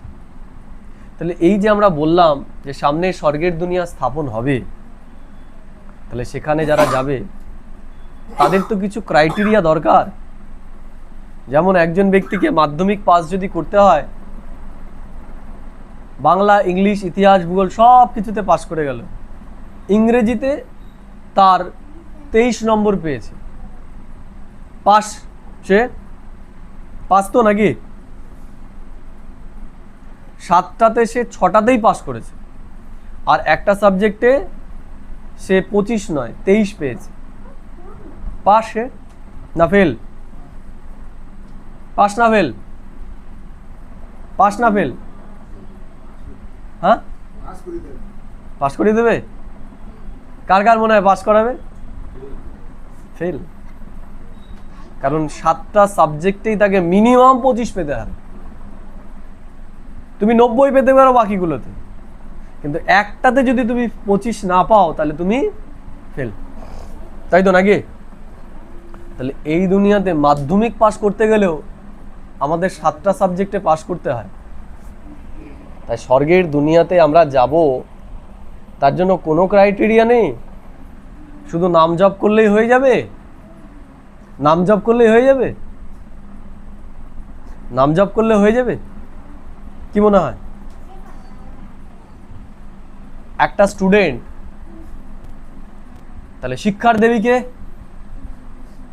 শিক্ষার দেবীকে সরস্বতী, ধনের দেবীকে লক্ষ্মী। তাহলে স্টুডেন্ট বললো যে পরীক্ষা আমার সামনে, মাধ্যমিক, তাহলে বিদ্যার দেবীকে সরস্বতী। তাহলে আমি সারা দিন সকাল থেকে রাত অবধি একজনেরই নাম জপ করব। কার? সরস্বতী। সে নিশ্চয়ই পরীক্ষাতে এবার ফার্স্ট হবে। ফার্স্ট হবে তো? সে পুরো বছরটাই সকাল থেকে রাত অবধি, ওঠা থেকে ঘুমানো অবধি সে সরস্বতীর নাম জপ করেছে। সে পাস করবে তো? নাম্বার 1 হবে তো? তাই তো নাকি? কার কার মনে হয় যে সে একদম পুরো ওয়েস্ট বেঙ্গলের মধ্যে ফার্স্ট হবে বা ভারতের মধ্যে ফার্স্ট হবে? কার কার মনে হচ্ছে? হাত তোলো, মুখে বলতে হবে না। কার কার মনে হবে সে ফার্স্ট হবে? কার কার মনে হয় সে ফেল করবে? কিছুই মনে হচ্ছে না? তা হাত তোলো। ফেল করলে হাত তোলো, আর পাস করলে হাত তোলো। তুলতে হবে তো। সে পাস করবে না ফেল করবে? জোরে করে বলো। ফেল করবে, পাস করবে না। তাই সে তো বিদ্যার যে দেবী তার নাম জপ করেছে, তো তাহলে ফেল করবে কেন? হ্যাঁ, তাহলে পাস করতে গেলে কি করতে হবে? পড়াশোনা করতে হবে। তাহলে এবার কেউ ধনের দেবীকে ডাকলো, লক্ষ্মীকে ডাকলো, লক্ষ্মী জপ করছে, লক্ষ্মীর জন্য একটা বড় মন্দির তৈরি করে দিয়েছে, কিন্তু সে কর্ম কিছুই করে না, সারাদিন শুধু লক্ষ্মীর আরাধনাই করে, তাহলে সে নিশ্চয়ই ধনসম্পত্তিতে ভরপুর হয়ে যাবে? কর্ম করবে না সে, হবে কি হবে না? হবে না।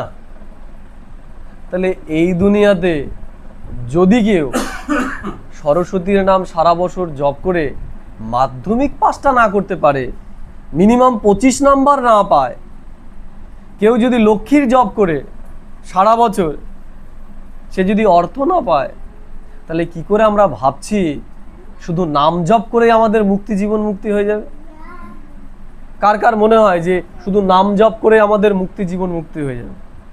তারা একটু জোরে করে বলো যে হয়ে যাবে। কাদের মনে হয় যে আমি শুধু কৃষ্ণ নাম, হরি নাম, শিব নাম, দুর্গা নাম যাই করি না কেন, যেই নাম জপ করে আমার মুক্তি, জীবন মুক্তি হয়ে যাবে? এটা কারা মনে করে?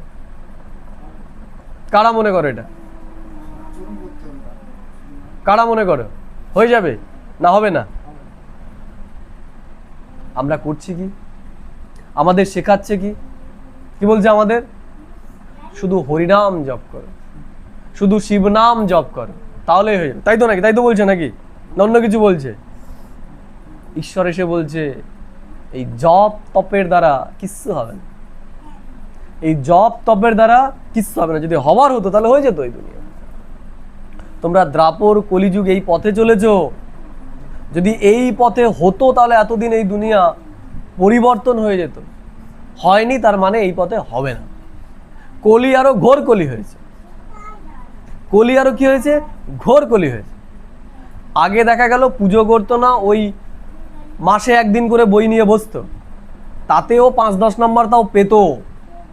এই যে সারা বছর কিছুই পড়েনি, ওই রাস্তায় দাঁড়িয়ে চাঁদা তুলে সরস্বতী পুজো করেছে, ও যেই নাম্বারটুকু পেত সেইটুকুও পাবে না। বোঝা গেল কি বললাম? আমাদের অবস্থা হয়েছে তাই। আমরা আগে তো কলিযুগের শুরুতে দক্ষিণ ছিলামই, কিন্তু ভুল পথে চলার জন্য ওই কলি থেকে এই দুনিয়াকে আমরা কি করেছি? ঘোর কলিতে পরিণত করেছি। ঈশ্বর বলছেন এগুলোর দ্বারা কিচ্ছু হবে না, কিচ্ছু না। হবে তোমাদের আচরণ পরিবর্তনের দ্বারা, আচরণ পরিবর্তনের দ্বারা। আর আমি তোমাদের সেটাই করাতে এসেছি। এর জন্য বলছেন মন মনা ভব। শুনেছে শব্দটা? কেউ কেউ পরিচিত এই শব্দটার সাথে? তোমরা কেউ মন মনা ভব শব্দটা শুনেছ? মন মনা ভব অজপা জপ জপ, এটা নিশ্চয়ই শুনেছ। অজপা জপ, অজপা জপ, মন মনা ভব। মানে তারা বলছে যে মুখে জোরে জোরে নয়, হরিনাম আস্তে আস্তে করো, মনে মনে করো, তাই না? কৃষ্ণ কৃষ্ণ হরে হরে, তাই না? এই যে যেটা আছে আর কি, সেটা মনে মনে তুমি করো। ঈশ্বর বলছে না, এটা দিয়ে তোমাদের কিচ্ছু হবে না। হ্যাঁ, তোমাদের মন এই দিক ওই দিক যেত, সেটা শান্ত হবে। মন মনা ভব মানে আমি যেই কথাগুলো তোমাকে বলছি, আমি যেই পথে তোমাকে চলতে বলছি, তুমি সেটাকে মনে মনে ভাবো। গীতায় আছে কাম ক্রোধ লোভ মোহ অহংকার, তারপরে বলো কি? এগুলো হচ্ছে নরকের দ্বার। কাম ক্রোধ লোভ মোহ অহংকার হলো নরকের দ্বার। অর্থাৎ নরকের দরজা এটা দিয়েই খুলেছে। যার ভেতরে কাম ক্রোধ লোভ মোহ অহংকার আছে, তার জীবন নারকীয় হবে, এটাও গ্যারান্টি। কামী ব্যক্তি কোনোদিন সুখী হতে পারে না, লোভী ব্যক্তি কোনোদিন সুখী হতে পারে না, ক্রোধী ব্যক্তি কোনোদিন সুখী হতে পারে না, অহংকারী ব্যক্তি কোনোদিন সুখী হতে পারে না। যদি দেখাতে পারো আমার নিয়ে আসো একজন ব্যক্তি যে ক্রোধী, তার জীবনে সুখ আছে, দেখাও। কারণ ক্রোধ আর সুখ একে অন্যের বিপরীত। কেউ কখনোই সুখে থেকে ক্রোধী হতে পারে না। ক্রোধ করতে গেলে আগে তাকে সুখটাকে নষ্ট করতে হয়। তাহলে আমরা নরকের দুনিয়াতে এসেছি এর জন্য, তো ঈশ্বর বলছেন যদি তোমরা স্বর্গের দুনিয়াতে যেতে চাও কি করতে হবে? সবার প্রথমে এগুলোকে ছাড়তে হবে। আমাকে ডেকে কিছু হবে না, তুমি আমাকে যতই ডাকো, কিন্তু যদি তুমি এগুলোকে ত্যাগ না করো তুমি স্বর্গের দুনিয়াতে যেতে পারবে না। স্বর্গের গেট খুলবে এটা দিয়ে, এর ওপর বিজয়ী যে হবে সেই স্বর্গের দুনিয়াতে যেতে পারবে, যে হতে পারবে না সে যেতেও পারবে না। এগুলো তো আমরা শুনেছি, জীবনে ধারণ করেছি আমরা ধারণ করেছি, করি তা হব কি করে? ঈশ্বর বলছে শুনলে বা বললে হবে না, জীবনে ধারণ করতে হবে। আমাকে স্মরণ করার দরকার নেই তোমার, আমার নাম জপ করার দরকার নেই, আমার পুজো করার দরকার নেই। তুমি আমি যে কথাগুলো বলছি সেই অনুসারে চলো, তাহলেই হবে। তোমাকে কেউ ঠেকাতে পারবে না। যেমন একটা উদাহরণ দিচ্ছি, কেউ যদি সরস্বতী পুজো না করে কিন্তু সারা বছর যদি সে ভালো করে পড়াশোনা করে, তাকে কেউ পাশ করা থেকে আটকাতে পারবে? কেউ আটকাতে পারবে? তাহলে তো সব মুসলিম খ্রিস্টান এদের সব ফেল করা দরকার ছিল, কারণ এরা তো মানেই না। মানে কি মানে না? এরা তো মানেই না, তাহলে এদের তো সব একবারে ফেল করানো দরকার ছিল। তার মানে এগুলোতে কিছু আসে যায় না, আসে যায় আমি সেই পথে চলছি কিনা তাতে। ঈশ্বরও বলছেন স্বর্গের দুনিয়াতে যেতে হলে তোমাদেরকে বিষ্ণুর মতো হতে হবে। বিষ্ণু হচ্ছে পালনকর্তা, তাহলে স্বর্গের দুনিয়া ঈশ্বর স্থাপন করেন, সেই দুনিয়াতে যারা থাকেন তারা হচ্ছে পালনকর্তা। তাহলে ঈশ্বর বলছেন তোমাদেরকে বিষ্ণুর মতো হতে হবে। কার মতো? বিষ্ণুর মতো। বিষ্ণুর ক হাত দেখিয়েছে? 4 হাত। তাই বিষ্ণু হচ্ছে প্রতীক। বিষ্ণু মানে শুধু পুরুষ নয়, বিষ্ণু মানে সে স্ত্রীও আবার পুরুষও হতে পারে। যেমন আমরা বলছি মাধ্যমিক পাস, পুরুষ না স্ত্রী? মাধ্যমিক পাস, পুরুষ না স্ত্রী? রাষ্ট্রপতি, পুরুষ না স্ত্রী? রাষ্ট্রপতি পুরুষ না স্ত্রী? দাদু, রাষ্ট্রপতি পুরুষ না স্ত্রী?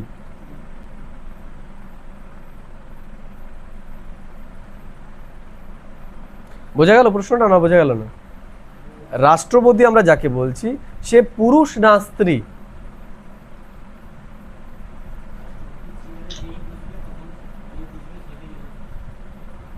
সেই হবে। তা বলছি রাষ্ট্রপতি শব্দেই তো আসছে পতি, স্ত্রী মানুষ আবার পতি হতে পারে নাকি? এটা হলো একটা পদের নাম, সেখানে যেই বসবে সেই রাষ্ট্রপতি। একটা সময় এপিজে আব্দুল কালাম ছিল, এখন কে হয়েছে? দ্রৌপদী মুর্মু। তাহলে রাষ্ট্রপতি সে পুরুষও হতে পারে আবার মহিলাও হতে পারে। তেমনি বিষ্ণু এটা হচ্ছে একটা পদ, এটা স্ত্রীরাও হতে পারে আবার পুরুষরাও হতে পারে। স্বর্গের দুনিয়াতে যারা যাবে, সত্যযুগের দুনিয়াতে যারা যাবে, তাদের এই বিষ্ণুর মতো। হ্যাঁ,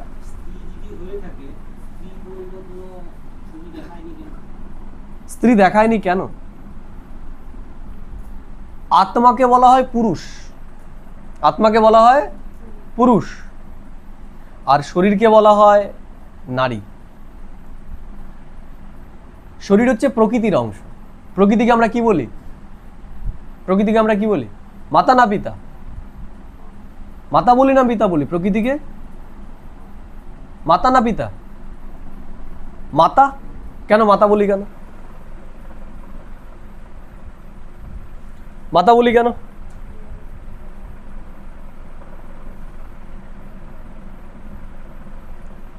মাতা বলি কেন? কে বলবে? আমরা চিন্তা করিনি এই বিষয়ে যে প্রকৃতিকে মাতাই বলা হয় কেন। প্রকৃতিকে মাতা এই কারণে বলা হয়, যেমন যখন জীবনের সৃষ্টি হয় তখন পিতা কি করে? পিতা বীজ প্রদান করে, মাতা সেই বীজের পালনা করে, তাই তো? তাহলে মাতা সেই বীজকে ধারণ করে, সেই বীজ ধারিত হওয়ার পর মাতৃগর্ভে সেই বীজটা কি হয়, পালিত হয়ে সেটা জীবনের সৃষ্টি করে। বোঝা গেল কি বললেন? তেমনি এই প্রকৃতিও ঠিক তাই। যখন আত্মা বীজ এই প্রকৃতিতে আসে, তাহলে আত্মা আর এই প্রকৃতির মিলনে জীব শরীরের তৈরি হয়, জীবনের সৃষ্টি হয়। তাহলে আত্মা হলো বীজ, বীজকে বলা হয় পুরুষ, এই জন্য আত্মাকে বলা হয় পুরুষ। পরমাত্মাকে কি বলা হয়? পরম আত্মা, পরম পিতা। পরম পিতা বলি না আমরা, পরম পিতা মানে পুরুষ বোঝাচ্ছে, তো পিতা মানে পুরুষ। কিন্তু পরমাত্মা কি পুরুষ বা স্ত্রী? না, সে বীজ শব্দের অর্থে, তাকে পিতা বলা হয়। আত্মাকেও কি বলা হয়? পুরুষ বলা হয়। আর এই শরীরকে বলা হয় প্রকৃতি, নারী শব্দ। বোঝা গেল কি বললাম? তাহলে পুরুষ দেখানো হয়েছে কেন? কারণ এই যে পুরুষার্থটা করতে হবে, এটা কাকে করতে হবে? আত্মাকে না শরীরকে? কাকে করতে হবে? পরিবর্তনটা কার ভেতরে আসবে? আত্মার ভেতরে। তাই আত্মাকে দেখাতে গিয়ে পুরুষ শরীরটা দেখিয়েছে। হতে হবে দুই কি, আত্মা সে যেই শরীর নেয় সেই রূপে তার নারী বা পুরুষ নাম পড়ে, এই শরীর অনুসারে তার পুরুষ বা নারী রূপ পড়ে। কিন্তু আত্মা তাকে আমরা পুরুষই বলি। পুরুষ মানে এই লিঙ্গ যে আমরা করেছি এই পুরুষ নয়, পুরুষ মানে সে বীজ। বোঝা গেল দাদা? না বোঝা গেল না? সেই অর্থ। তাহলে এরও পুরুষ শরীর দেখিয়েছে, কারণ কি? কারণ মেহনতটা করতে হবে আত্মাকে, পরিবর্তনটা আসবে কার ভেতরে? আত্মার ভেতরে। তাই পুরুষ শরীর দেখিয়েছে। কিন্তু করতে হবে দুইকেই, স্ত্রী এবং পুরুষ উভয়কেই এই চারটে গুণ নিয়ে আসতে হবে, তাহলেই সেটা স্বর্গের দুনিয়া হবে, না হলে হবে। এবং যারা এই গুণগুলোকে ধারণ করবে তারাই সেই স্বর্গের দুনিয়াতে যেতে পারে। বোঝা গেল কি বললাম? তাহলে বিষ্ণুকে কি দেখানো হয়েছে? চতুর্ভুজ দেখানো হয়েছে। তাহলে আগেও আমরা আলোচনা করেছি, হাত কিসের প্রতীক? হাত হচ্ছে শক্তির প্রতীক, কুশলতার প্রতীক, কর্মের প্রতীক। তাহলে আমাদেরকেও এই চারটে জিনিসকে করতে হবে, শুধু শুনলে হবে না। কি করতে হবে? করতে হবে, আমাদের জীবনে ধারণ করতে হবে। যারা তাদের জীবনে এই চারটে জিনিস ধারণ করবে তারা স্বর্গের দুনিয়াতে যেতে পারবে। বোঝা গেল? অন্তত 25 নম্বর পেয়ে তারা পাস। এবার তারপরে যত নাম্বার পাবে তত সে লেটার, ফার্স্ট ক্লাস পাস, এরকম আমরা বলি না, সেরকম হবে। কিন্তু বেসিক এই চারটে বিষয়ে পাস করতেই হবে। কি কি? আমরা বিষ্ণুর হাতে চারটে অলংকার দেখতে পাচ্ছি। তাহলে চারটে অলংকার, চারটে গুণ বা কোয়ালিটির প্রতীক। সবার প্রথমে আমরা কোন অলংকার নিয়ে আলোচনা করব? কোনটা নিয়ে করব বলো? প্রথম আমরা শঙ্খ নিয়ে আলোচনা করব। শঙ্খ। আমাদের যত দেবী দেবতা এদের সব সময় হাতে অস্ত্রশস্ত্র দেখানো হয়, তাই না? মন্দিরে যখন দাঁড়িয়ে আছে তখনও অস্ত্রশস্ত্র হাতেই রয়েছে। কেন? নামিয়ে রাখলে কি অসুবিধা? নামিয়ে রাখলে কি অসুবিধা? এইভাবে ধরে থাকলে হাত ব্যথা হয় না? হয় কি হয় না? এই মোবাইলটা ওজন কত? 100 গ্রামও হবে। 100 গ্রামই আমি ধরলাম, 100-150 গ্রামই ধরলাম। এটাকেও যদি আমাকে বলে কেউ সারাদিন হাতে ধরে থাকতে, হাত ব্যথা হবে না? তাহলে আমাদের যে দেবী দেবতা সারাদিন দেখি ভারী ভারী গদা, ভারী ভারী অস্ত্রশস্ত্র ধরে রয়েছে, তাহলে এদের হাত ব্যথা হয় না? হয় না? আমরা বলি যে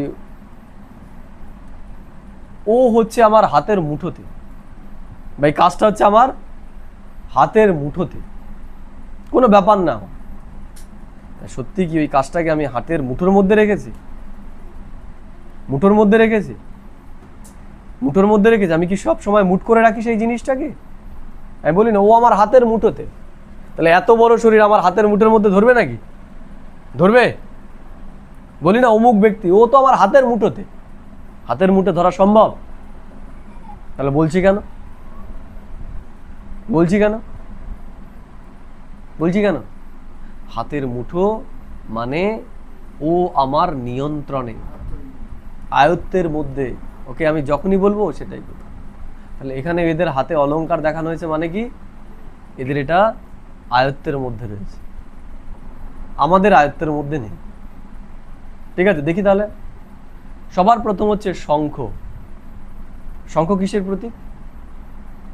শঙ্খ আমরা কখন বাজাই? কেউ মারা গেলে, তাই তো? শ্রাদ্ধ বাড়িতে বাজাই তো, বাজাই কি বাজাই না? শ্রাদ্ধ বাড়িতে বাজাই, কেউ মারা গেলে বাজাই, বাজাই। তাহলে শঙ্খ বাজাই কখন? আমরা যে কোনো শুভ কাজে আমরা শঙ্খ বাজাই। বাজাই কি বাজাই না? বাজাই তো। তাহলে শঙ্খ কিসের প্রতীক? শুভের প্রতীক। শঙ্খ হচ্ছে একটা যন্ত্র যার মাধ্যমে আমরা শব্দ তৈরি করছি। তাহলে ঈশ্বর বলছেন যে তোমাদের এই মুখটাও কি শঙ্খের মতো, তোমরা তোমাদের এই মুখটাকে এখন শঙ্খের মতো বানাও। শঙ্খ যেমন তোমাদের নিয়ন্ত্রণে, ইচ্ছা অনুসারে তুমি ফু দিচ্ছ, তেমনিও এই মুখের ওপর তোমাদের এখন নিয়ন্ত্রণ আনতে হবে। মুখ আমাদের নিয়ন্ত্রণে আছে? কার কার মনে হয় মুখ আমার নিয়ন্ত্রণে আছে? আছে মুখ? নেই। যেটা আমাদের বলা উচিত নয় আমরা সেটা বলে ফেলছি, বলার পরে গিয়ে আমরা চিন্তা করছি কেন বলছি, তাই তো? আমাদের মুখের ভাষার জন্যই আমাদের শত্রু তৈরি হয়। যেন আমরা বলি না, বোবার শত্রু আছে কি নেই? বোবার শত্রু নেই। কেন? কারণ ও খারাপ কিছু বলছেই না। তাহলে শত্রু তৈরি হয় কখন? যখন কোনো খারাপ কথা আমরা বলি। বোঝা গেল? তাহলে শত্রু হয় না, মিত্র। মিত্র তৈরি করতে গেলে তো কিছু বলতে হবে। তাহলে যে বলতে জানে না তার শত্রু নেই, সে নিউট্রাল অবস্থায় রয়েছে, কিন্তু মিত্রও তো নেই। কিন্তু স্বর্গের দুনিয়া ওটা তো মিত্রের দুনিয়া হবে। তাহলে মুখ থেকে খারাপ উচ্চারণ করে যদি আমরা সবাইকে শত্রু বানাতে পারি, তাহলে মুখের ভাষাকে ঠিক করে আমরা সবাইকে মিত্র বানাতে পারি না? পারি কি পারি না? তাহলে এই যে কলিযুগ, কলিযুগ কি? যুদ্ধের দুনিয়া, সংঘর্ষের দুনিয়া, ঝগড়ার দুনিয়া। তাহলে ঝগড়া যখন আমরা করি মনে মনে করি, মনে মনে করি না মুখে করি? ঝগড়া কোথায় হয়? মুখেই তো হয়। জোরে না আসতে, এই তুই আমাকে কেন এই কথা বলেছিস, এইভাবেই তো বলি নাকি? তাই তো? মাইক দরকার হয় না, সারা পাড়া জেনে যায় যে ঝগড়া হচ্ছে কি হচ্ছে না? হচ্ছে। তাহলে ঈশ্বর বলছেন যে তোমাদের যদি দেবী দেবতার মতো হতে হয়, এই মুখের উপর তোমাদের সম্পূর্ণ নিয়ন্ত্রণ এখন আনতে হবে। এই মুখের দ্বারা তোমরা কাউকে এমন কোনো কথা বলবে না যেটার দ্বারা সে নিজেকে ছোট অনুভব করে। যেমন শঙ্খের আওয়াজ যতদূর পর্যন্ত পৌঁছয় সেটা শুভের বার্তা নিয়ে যায়, তেমনি তোমরাও তোমাদের মুখ দিয়ে যেই কথাগুলো উচ্চারণ করবে সেটাও যেন সকলের জীবনে শুভকে নিয়ে আসে, ভালোকে নিয়ে আসে, প্রত্যেকের ভেতরে আত্মবিশ্বাসকে জন্মায়, প্রত্যেকে সম্মান অনুভব করে। কাউকে তুমি এই মুখ দিয়ে এমন কোনো শব্দ বলো না যাতে সে অপমানিত বোধ করে। বোঝা গেল? তাহলে যে এটা করতে পারবে বা যারা এটা করতে পারবে, এখানে তার শত্রু থাকবে? থাকবে? থাকবেই থাকবে না? তাহলে যেখানে শত্রু আছে সেখানে তো স্বর্গ সম্ভব নয়। এই জন্য বলছেন যে তোমাদের মুখকেও কিসের মতো বানাতে হবে? শঙ্খের মতো পবিত্র। যে এই মুখ দিয়ে আমরা আর কোনো খারাপ শব্দ উচ্চারণ করব না। আমরা এখন কিসের কথা উচ্চারণ করব? জ্ঞানের কথা।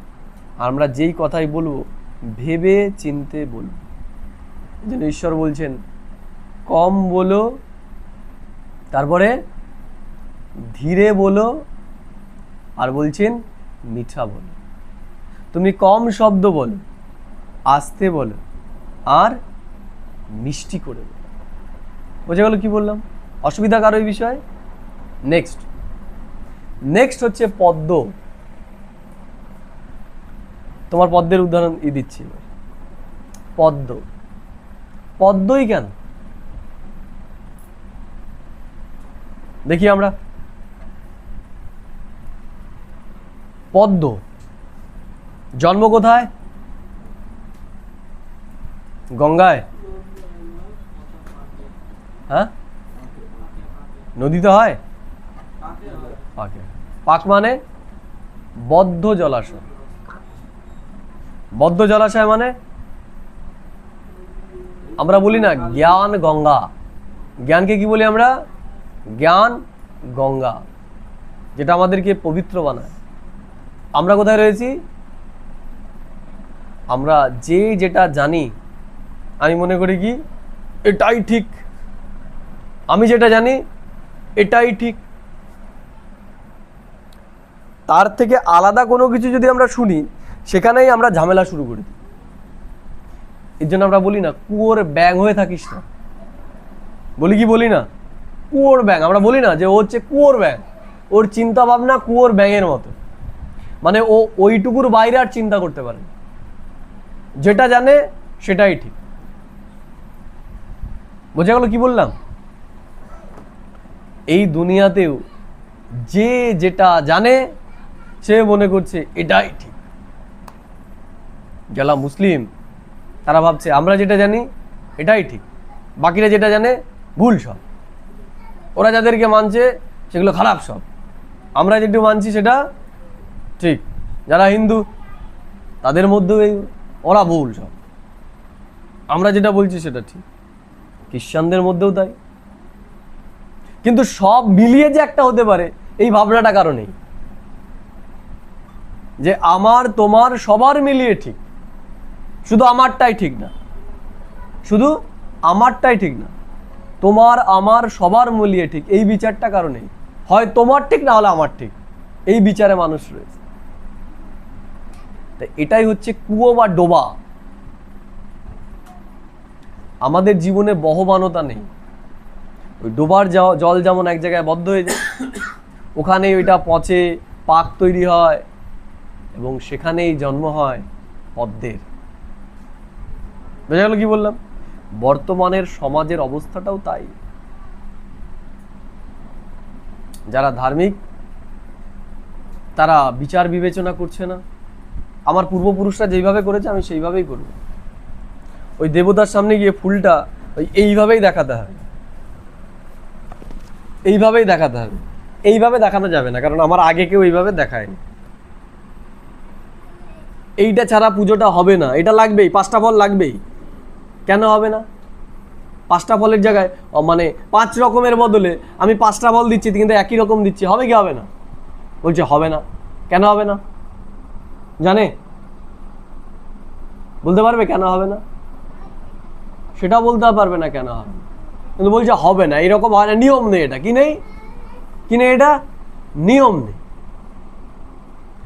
এটা মানে কি যে আমি এক জায়গায় বেঁধে গেছি, আমি যেটা মনে করছি সেটাই সঠিক, সেটা যে অন্যরকম ভাবেও করা যায় মানছি। এখান থেকেই জন্ম হয় পদ্মের। এই যে বর্তমানে এই দুনিয়া কলিযুগ হয়েছে এর জন্যই, যে যেটা মানছে মনে করছে আমি ঠিক, বাকি আর কেউ ঠিক। এখান থেকেই পাক, দুর্গন্ধ, অশান্তি এগুলো জন্ম। এই পাকের থেকেই পদ্মের জন্ম হয়। যার গোড়া থাকে কোথায়? পাকে। কাণ্ডটা থাকে কোথায়? ওই সেই দুর্গন্ধযুক্ত জলে, তাই না? ফুলটা কোথায় থাকে? ফুলটা থাকে ওপরে। পাকের গন্ধ আছে? পাক তার গায়ে লাগে? লাগে। তাহলে আমরা কি বলি? দেখা গেল একটা গ্রাম বা একটা পরিবার, সেই গ্রামে কেউ শিক্ষিত ব্যক্তি নেই, বা একটা পরিবার তার বাড়িতে কেউ কোনোদিন শিক্ষার আলো তার জীবনে আসেইনি। সে দেখা গেল যে বড় কোনো একটা পড়াশুনো করে খুব উচ্চ পদের ডাক্তার হয়ে গেল, ইঞ্জিনিয়ার হয়ে গেল। আমরা কি বলি? কি বলি বলো? কে বলবে?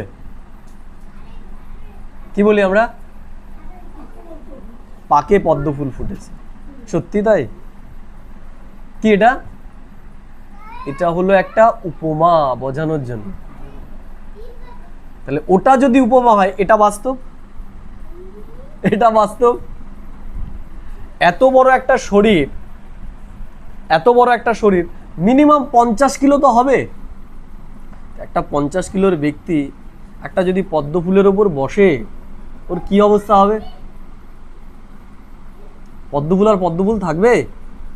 থাকবে কি? এদের দেখিয়েছে পদ্ম ফুলের ওপর বসে রয়েছে, কেন একটা চেয়ারের ওপর বসতে পারতো, অন্য কোনো কিছুর ওপর বসতে পারতো, পদ্মের ওপরই বসবে।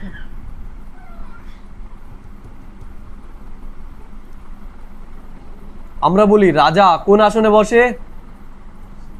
কোন আসনে বসেন? সিংহাসনে বসেন। একটা বাচ্চাকে যদি বলি যে রাজার সিংহাসনে বসেন, ও কি ভাববে? বাপরে বাপ, তো বিরাট ক্ষমতা, সিংহের ওপর বসেন।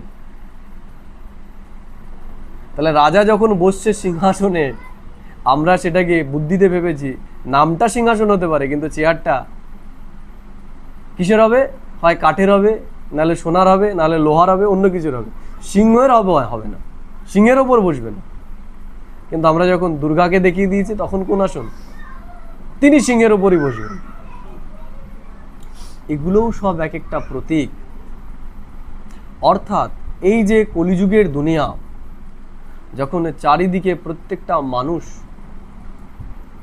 তার মন মানসিকতা পাকের মতো হয়ে যায়, দুর্গন্ধ, সেই সময় যারা তাদের বিচারকে বদলায়, এই পাকের দুনিয়াতে থেকে যারা তাদের বিচারকে এই পাকের সাথে মিশতে দেয় না, যাদের ধ্যান ধারণা চিন্তা ভাবনা সবার থেকে আলাদা, তারাই হচ্ছে এই পাকে পদ্মফুল। এই জন্য যত দেবী দেবতা আছে সবাইকে দেখানো হয়েছে কোথায়? কোথায়?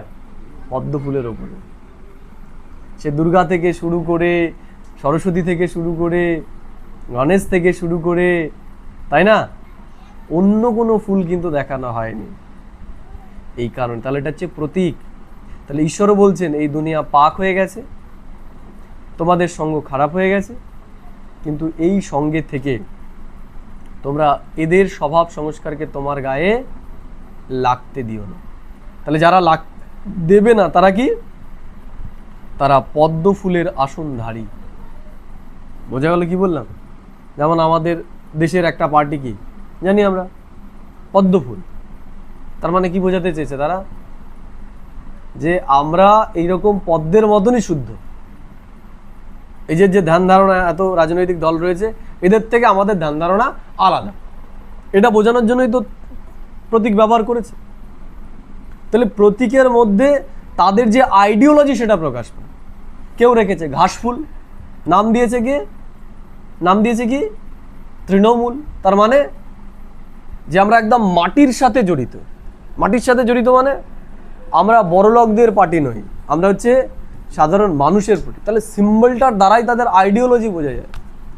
আবার কারো প্রতীক হচ্ছে কাস্তে হাতুড়ি তারা, তাই তো? তার মানে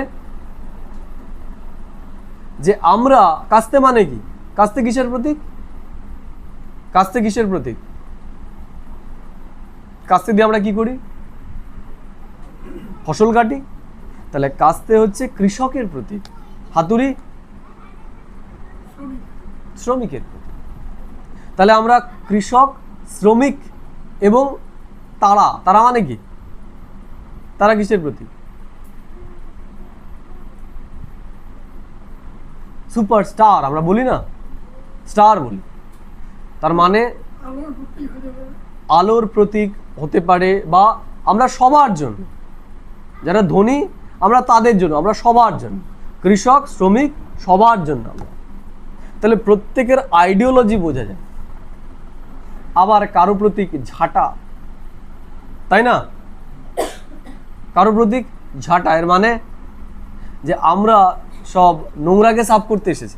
তার মানে প্রতীকের দ্বারা তাদের আইডিওলজি, তাদের কর্ম সব বোঝা যায়। তাহলে কিন্তু সেগুলো আমরা বুঝি, কিন্তু এই জায়গায় আমাদের দেবী দেবতাদের হাতে যখন দিয়ে দেওয়া হয়েছে, আমরা ভাবি সত্যি এরা ঝাঁটাধারী। কেজরিওয়ালের হাতে আমরা কদিন দেখেছি ঝাঁটা? ও কি ঝাঁটা নিয়ে ঘোরে নাকি সবসময়? ঝাঁটা নিয়ে ঘোরে? তার মানে তাদের আইডিওলজির মধ্যে এটা রয়েছে। এই যে দেবী দেবতা, এদের আইডিওলজির মধ্যেই এরা সবসময় সচেতন থাকে যে কেউ আমাকে গালাগাল দিলেও আমি গালাগাল কাউকে দেব না। কেউ আমাকে অপমানিত করলেও আমি তাকে অপমানিত করব না। কেউ আমার গায়ে কাদা ছুঁড়লেও আমি কারো গায়ে কাদা ছুঁড়ব না। তাহলে যারা এগুলো করছে না তারা কি, তাদেরকে কি বলবো আমরা? তারাই হচ্ছে পাকের মধ্যে পদ্ম ফুল। তারপরে রয়েছে গদা। গদা কিসের প্রতীক? আমরা যদি বিষ্ণুর গদাটাকে দেখি, হ্যাঁ, শক্তির প্রতীক, ক্ষমতার প্রতীক। গদা হচ্ছে শক্তির প্রতীক। এর গদাটা কোথায় রয়েছে? নিচে। হনুমানের গদা নিচের হাতে এবং রিল্যাক্সিং পজিশনে নিচে সে নামিয়ে রেখেছে। আর হনুমানের গদা কোথায়? তাই এই পোশ্চার আর এই পোশ্চারের মধ্যে পার্থক্য, এ রিল্যাক্সড পোজে রয়েছে আর এ একদম যুদ্ধ করতে যাচ্ছে এরকম পজিশন। তাহলে গদা কিসের প্রতীক? শক্তির প্রতীক। তাহলে এই দুনিয়ার সব থেকে শক্তিশালী জিনিস কি? এই দুনিয়ার সব থেকে শক্তিশালী জিনিস কে বলতে পারেন?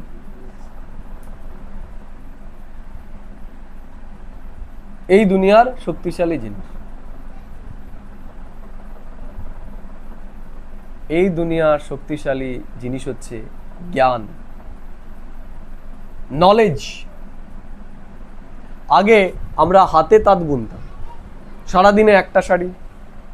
তাহলে জ্ঞানের মাধ্যমে কেউ কি তৈরি করেছেন? পাওয়ার লুপ তৈরি করেছে, বড় বড় মেশিন তৈরি করেছেন। কি হচ্ছে? একটা মেশিনই দেখা যাচ্ছে দিনে 1000টা শাড়ি তৈরি হচ্ছে, তাই তো? কিসের মাধ্যমে তৈরি হলো? কিসের মাধ্যমে? জ্ঞানের মাধ্যমে। তাহলে এই দুনিয়াতে সব থেকে শক্তিশালী জিনিস হচ্ছে জ্ঞান। আমরা শক্তিশালী না দুর্বল? বর্তমানে আমরা শক্তিশালী না দুর্বল? দুর্বল। কেন? কারণ আমাদের কাছে পরম জ্ঞান নেই, আমরা অজ্ঞানী হয়ে রয়েছি। তাহলে এই যে বিষ্ণু, সে পরম জ্ঞান লাভ করে তার সমস্ত সমস্যার উপর সে বিজয়ী হয়ে গেছে। আমাদের সব থেকে বড় যুদ্ধ কোথায় চলে? সব থেকে বড় যুদ্ধ প্রতিনিয়ত চলছে। কোথায় বলতে পারবে কেউ? কোথায়? বুদ্ধিতে, বিচারে যুদ্ধ চলছে, চলছে না? সব সময় আমাদের মনের ভেতরে যুদ্ধ চলছে। এই যে বিষ্ণু, সে জ্ঞানের দ্বারা নিজের মন এবং বুদ্ধিকে শান্ত করতে পেরেছে। আমাদের যেন এত বিচার চলছে, এদের এত বিচার চলে না, কারণ জ্ঞানের দ্বারা এরা সমস্ত কিছুর উপর বিজয়ী হয়ে যাচ্ছে। আমরা যারা এই জ্ঞানে চলছি তাদেরকে যদি কেউ জিজ্ঞেস করে কেমন আছো তোমরা, কি বলবে? দিদি কেমন আছে? খুব ভালো, অসাধারণ। আমাদের সাথে যাই হচ্ছে, কি হচ্ছে? ভালো হচ্ছে না খারাপ হচ্ছে? সব ভালো হচ্ছে, সব ভালো। কিন্তু আমরা তো দেখতে পাচ্ছি না ভালো হচ্ছে। তাহলে যার কাছে জ্ঞান আছে সেই বুঝতে পারবে যে যা হচ্ছে সব ভালোই হচ্ছে। তাই কি এই যে বিষ্ণু এই পরম জ্ঞান লাভ করে এই গদাধারী হয়ে গেছে, বিজয়ী হয়ে গেছে তার বুদ্ধির ওপরে, মন বুদ্ধির ওপরে বিজয়ী হয়ে গেছে। বোঝা গেল কি বললাম? তাহলে মন বুদ্ধির ওপর আমাদের বিজয়ী হতে হবে। যে হতে পারবে সেই হচ্ছে সত্যযুগের লক্ষ্মীনারায়ণ হতে পারে। আর লাস্ট এবং সব থেকে ইম্পর্টেন্ট সেটা হচ্ছে চক্র। এই চক্রটার নাম কি? হ্যাঁ না, এই চক্রটাকে কি বলে? সুদর্শন চক্র। এর একটাই নাম? কি নাম আছে আর? এর নাম হচ্ছে সুদর্শন চক্র বা সদর্শন চক্র। এর মানে দেখাচ্ছে যে এই চক্রটা ছেড়ে দিচ্ছে, গলা কেটে দিয়ে আবার তার কাছে চলে আসে। বলছে সমস্ত অসুরের গলা কেটেছে এর দ্বারা, বড় বড় অসুরের গলা কেটেছে এর দ্বারা, তাই না?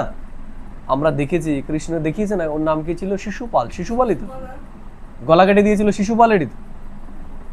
যে 100টা ভুল ও করেছে, তারপরে কি করেছে? চক্র ছেড়ে গলা কেটে দিয়েছে। এই দুনিয়াতে যে যত পাপীই হোক না কেন, আমাদের অধিকার আছে তাকে হত্যা করার। আছে তাকে হত্যা করার? আছে? আছে? এই দুনিয়ার যত নিকৃষ্ট মানুষই হোক না কেন, আমাদের অধিকার আছে তাকে হত্যা করার? তাহলে এই কলিযুগের মানুষদের যদি অধিকার না থাকে, তাহলে স্বর্গের দুনিয়ার যারা, তারা কি করে করে? তাদেরকে দেখেই তো আমরা শিখবো। তাহলে তারা কি করে করছে? তারা তাহলে করছে কি করে?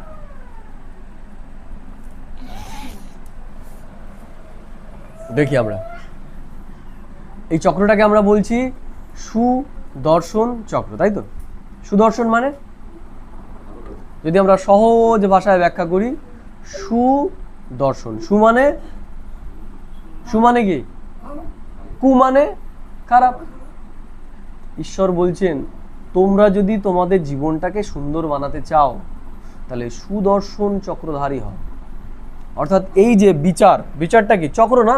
প্রতিনিয়তই কিছু না কিছু চলছেই আমাদের। রাত্রেবেলা ঘুমিয়ে রয়েছে, তাও স্বপ্নে কিছু না কিছু আসছে। তা ঈশ্বর বলছে তুমি সুদর্শন চক্রধারী হও। তুমি যাই দেখছো না কেন সবার ভেতরে তুমি ভালোটাকেই দেখো, কারোর ভেতরে তুমি খারাপ দেখো না। খারাপ দেখলেই তার প্রতি তোমার শত্রুতা, নেগেটিভিটি এগুলো তৈরি হয়। ভালোটাকে দেখো, খারাপকে দেখো। বোঝা গেল কি বললাম? এটা হলো সুদর্শন চক্রধারী। আর তারপরে কি? সদর্শন চক্রধারী। সদর্শন মানে, সদর্শন মানে সদর্শন। পরদর্শন মানে, স মানে কি? নিজেকে দর্শন করে। আর পরদর্শন মানে অন্যকে দেখো। আমরা কি করছি? সদর্শন করছি না পরদর্শন করছি? সদর্শন করছি না পরদর্শন করছি? ভুলটা কার? আমার না ওর? কার ভুল? আমার ভুল না তোমার ভুল? কার ভুল? ভুল কার? আমার ভুল। আমার ভুল? আমার তো ভুল নেই। এই দুনিয়াতে আমরা অন্যের ভুল দেখে বেড়াচ্ছি। এটা ভুল করেছে, এটা ভুল করেছে, এটা ভুল করেছে, তাই তো নাকি? আমি ঠিক, ঝগড়ার সময় ঠিক কে? ও এই করেছে। তাহলে দুজনেই বলছে ও এই করেছে, তাহলে করলোটাকে? দুজনেই তো প্রমাণ করার চেষ্টা করছে আমি ঠিক ও ভুল, তাই তো নাকি? তাই তো নাকি? তাহলে ও যখন বলছে তুমি ভুল, আমি মেনে নিচ্ছি নিশ্চয়ই। মানছি কি মানছি না? মানছি। তুমি বললে যে আমি ভুল, আমি মেনে নিচ্ছি তো, হ্যাঁ যথা আজ্ঞা, তুমি বলেছো আমি ভুল, তার মানে আমি ভুল। মানছি। বউও মানছে না, বড় মানছে না, তাই তো নাকি? ভাই ভাইয়ে ঝগড়ার কারণ কি? এই ভাইও মানছে না, ও ভাইও মানছে না নিজের দোষ। ঈশ্বর বলছেন পরদর্শন নয়, সদর্শন চক্রধারী হও। তুমি অন্যকে দেখো না, তুমি নিজেকে নিজে দেখো, তোমার ভেতরে কি দোষ ত্রুটি আছে। এটা একটা। আর বলছেন আমি তোমাকে পুরো কল্পের জ্ঞান এখন দিয়ে দিয়েছি, তোমার 84 জন্মের জ্ঞান আমি তোমাকে দিয়ে দিয়েছি, তুমি এটাকে দর্শন করো। তাহলেই তোমার জীবনে যত সমস্যা আছে সব ধরবে। অন্যকে দেখে কোনো সমাধান হবে না। তুমি যতক্ষণ নিজের ভুল না বুঝতে পারছো, ততক্ষণ কোনো ঝগড়ার সমাধান হবে না, ঝগড়া থেকেই যাবে। তাহলে সমস্ত ঝগড়ার সমাধান হচ্ছে অন্যকে না দেখে কাকে দেখা? নিজেকে দেখা। খারাপ না দেখে ভালোকে দেখা। তাহলে এই দুনিয়ার প্রত্যেকটা মানুষ যখন নিজেকে দেখা শুরু করবে, নিজের ভুলগুলোকে শুধরানো শুরু করবে, তখন এই দুনিয়াটা কেমন হবে? কেমন হবে? ভালো না খারাপ? আর যখন প্রত্যেকেই অন্যের দোষ দেখে বেড়াবে, তুমি আমারটা দেখছো, আমি তোমারটা দেখছি, কিন্তু আমি আমারটা দেখতে পাচ্ছি না, কেমন হবে সেই দুনিয়া? সেই দুনিয়া নারকীয় দুনিয়া হয়ে যাবে। এর জন্য স্বামী স্ত্রীর ভুল দেখছে, স্ত্রী স্বামীর ভুল দেখছে, ছেলে বাবা মায়ের ভুল দেখছে, বাবা মা সন্তানের ভুল দেখছে, তাই না? তাহলে ভুল দেখার জন্যই আমাদের জীবনটা এরকম হয়ে গেছে। তাই বললাম যে আমাদের সব ধ্যান ধারণা এগুলো চেঞ্জ করতে হবে। তাহলে ঈশ্বর বলছেন নাম করে কিছু হবে। যদি তুমি তোমার জীবনে এই জিনিসগুলো ধারণ করো তাহলে তুমি স্বর্গে যাবে, আর না হলে তুমি যতই বাবা বাবা করো, যতই শিব শিব করো, যতই পরমাত্মা পরমাত্মা করো, আর বাকি যে যেটা মানছে যতই করো, তুমি যেতে পারবে না। আর কেউ যদি না করে এগুলো পালন করে চলে, তারা চলে যাবে। বোঝা গেল? বোঝা গেল? তাহলে তিনি আমাদের কি করেছেন? তিনি আমাদের জ্ঞান নেত্র এইভাবে খুলে দিয়েছেন। বলেছি এটা কি বিদ্যালয়, এটা বিশ্ববিদ্যালয়। তাহলে এখানে আমরা নিজেকে পরিবর্তন করতে আসি, আমরা নিজেকে সুশিক্ষিত করতে আসি। ঈশ্বর আমাদেরকে এখন জ্ঞানের আলো দিচ্ছে, যেগুলোর উত্তর আমরা জানতাম না সেগুলোর উত্তর জানাচ্ছে। আজকে যেগুলো শুনলাম এগুলো গিয়ে তোমরা বাড়িতে গিয়ে বিচার করবে। যদি কারো মনে হয় না আমি মেনে নিতে পারছি না, এটা ভুল, তাহলে পরের দিনে সে ডিবেট করবে সেটা নিয়ে। যদি মনে হয় এইভাবে ভুল, সেটা প্রমাণ করবে যে এটা এইভাবে ভুল, আমিও ডিবেট করব এই বিষয়ে। ঠিক আছে? তাহলে বুদ্ধিতে আজকে আমাদের গিয়ে এগুলো বিচার করতে হবে যে কোনটা ঠিক। এতদিন আমরা যেটা শুনে এসেছি সেটা ঠিক, নাকি এখন যেটা আমরা শুনছি সেটা ঠিক? প্র্যাকটিক্যালি কোনটা ঠিক? প্র্যাকটিক্যালি কোনটা ঠিক, এটা আমরা বিচার করি। ঠিক আছে? আজকে আর শঙ্করকে নিয়ে আমরা আলোচনা করছি না, অলরেডি 9:48 বেজে গেছে। আজকে আমরা এখানেই শেষ করছি। আজকে যেটুকু আমরা আলোচনা করলাম ব্রহ্মা এবং বিষ্ণু সম্পর্কে, তোমাদের কারো যদি কোনো প্রশ্ন থাকে এই বিষয়ে তোমরা করতে পারো, বা আজকে যদি না হয় তোমরা কালকেও করতে পারো, আর এখনই যদি প্রশ্ন হয় সেটাও তোমরা করতে পারো। বুদ্ধি দিয়ে বিচার করবে যে এই দুনিয়ার প্রত্যেকটা মানুষ যদি এইরকম হয়ে যায়, আমাদের বাড়ির প্রত্যেকটা মানুষ 4 জন যদি এরকম হয়ে যায়, তাহলে আমাদের বাড়িটা কেমন হয়? এই যে মনে করো দাদাদের বাড়িটাই কেমন বাড়ি, কেমন বাড়ি? অন্য বাড়িতে তো বর 1 গ্লাস জল নিয়ে খায় না, আর এখানে রান্না করে দিচ্ছে, তাই না? তাহলে এইরকম যখন আমাদের পরিবারটা হবে, কিরকম হবে? সুন্দর হবে কি হবে না? হবে তো, যেখানে প্রত্যেকের একে অন্যের প্রতি রেসপেক্ট রয়েছে, সম্মান রয়েছে। স্বর্গের দুনিয়াটা এমন হয়। আমরা কি বলছি? নারায়ণ লক্ষ্মী নয়, কি লক্ষ্মী নারায়ণ। আর এখানে কি হয়েছে? আগে আমি, তারপরে তুমি।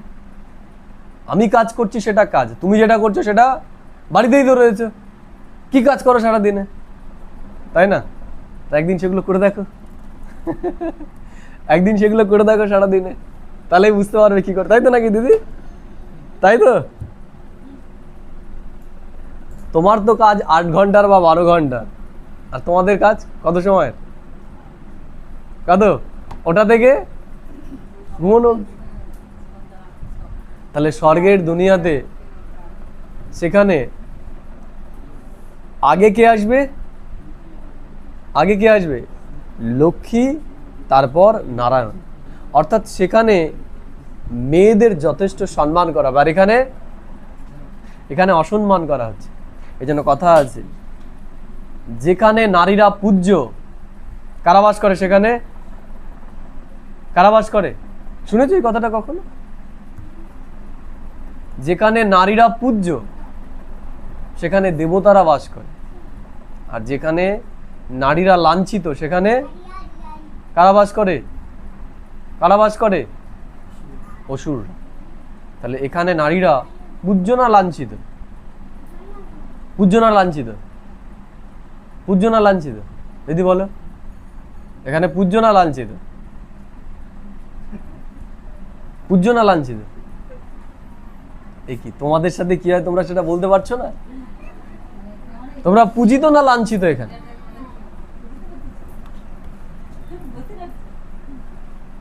এখানে বর্তমানে নারীরা লাঞ্ছিত, এর জন্য এটা নরক। সত্যযুগের দুনিয়াতে কি হবে? সেখানে পূজিত হয়।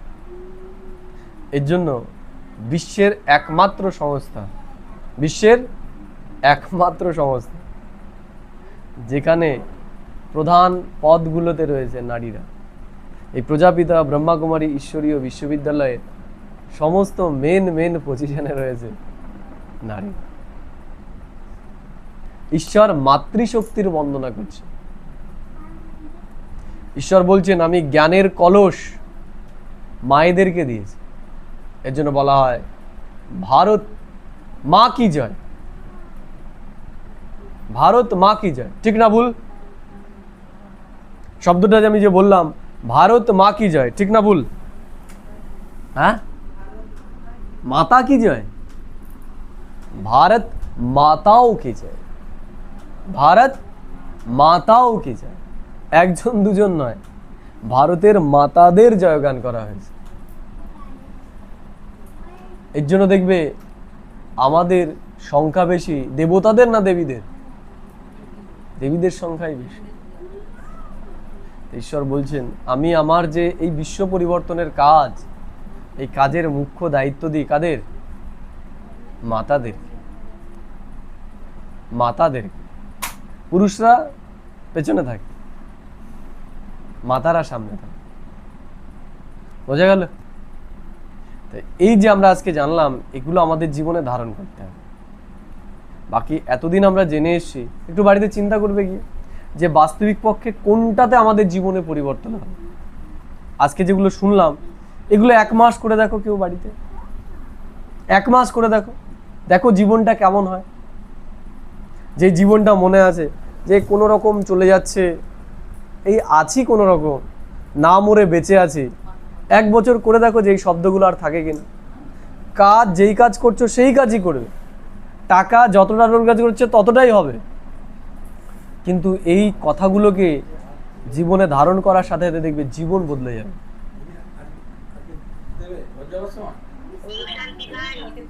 ওম শান্তি। ঠিক আছে, ঠিক আছে।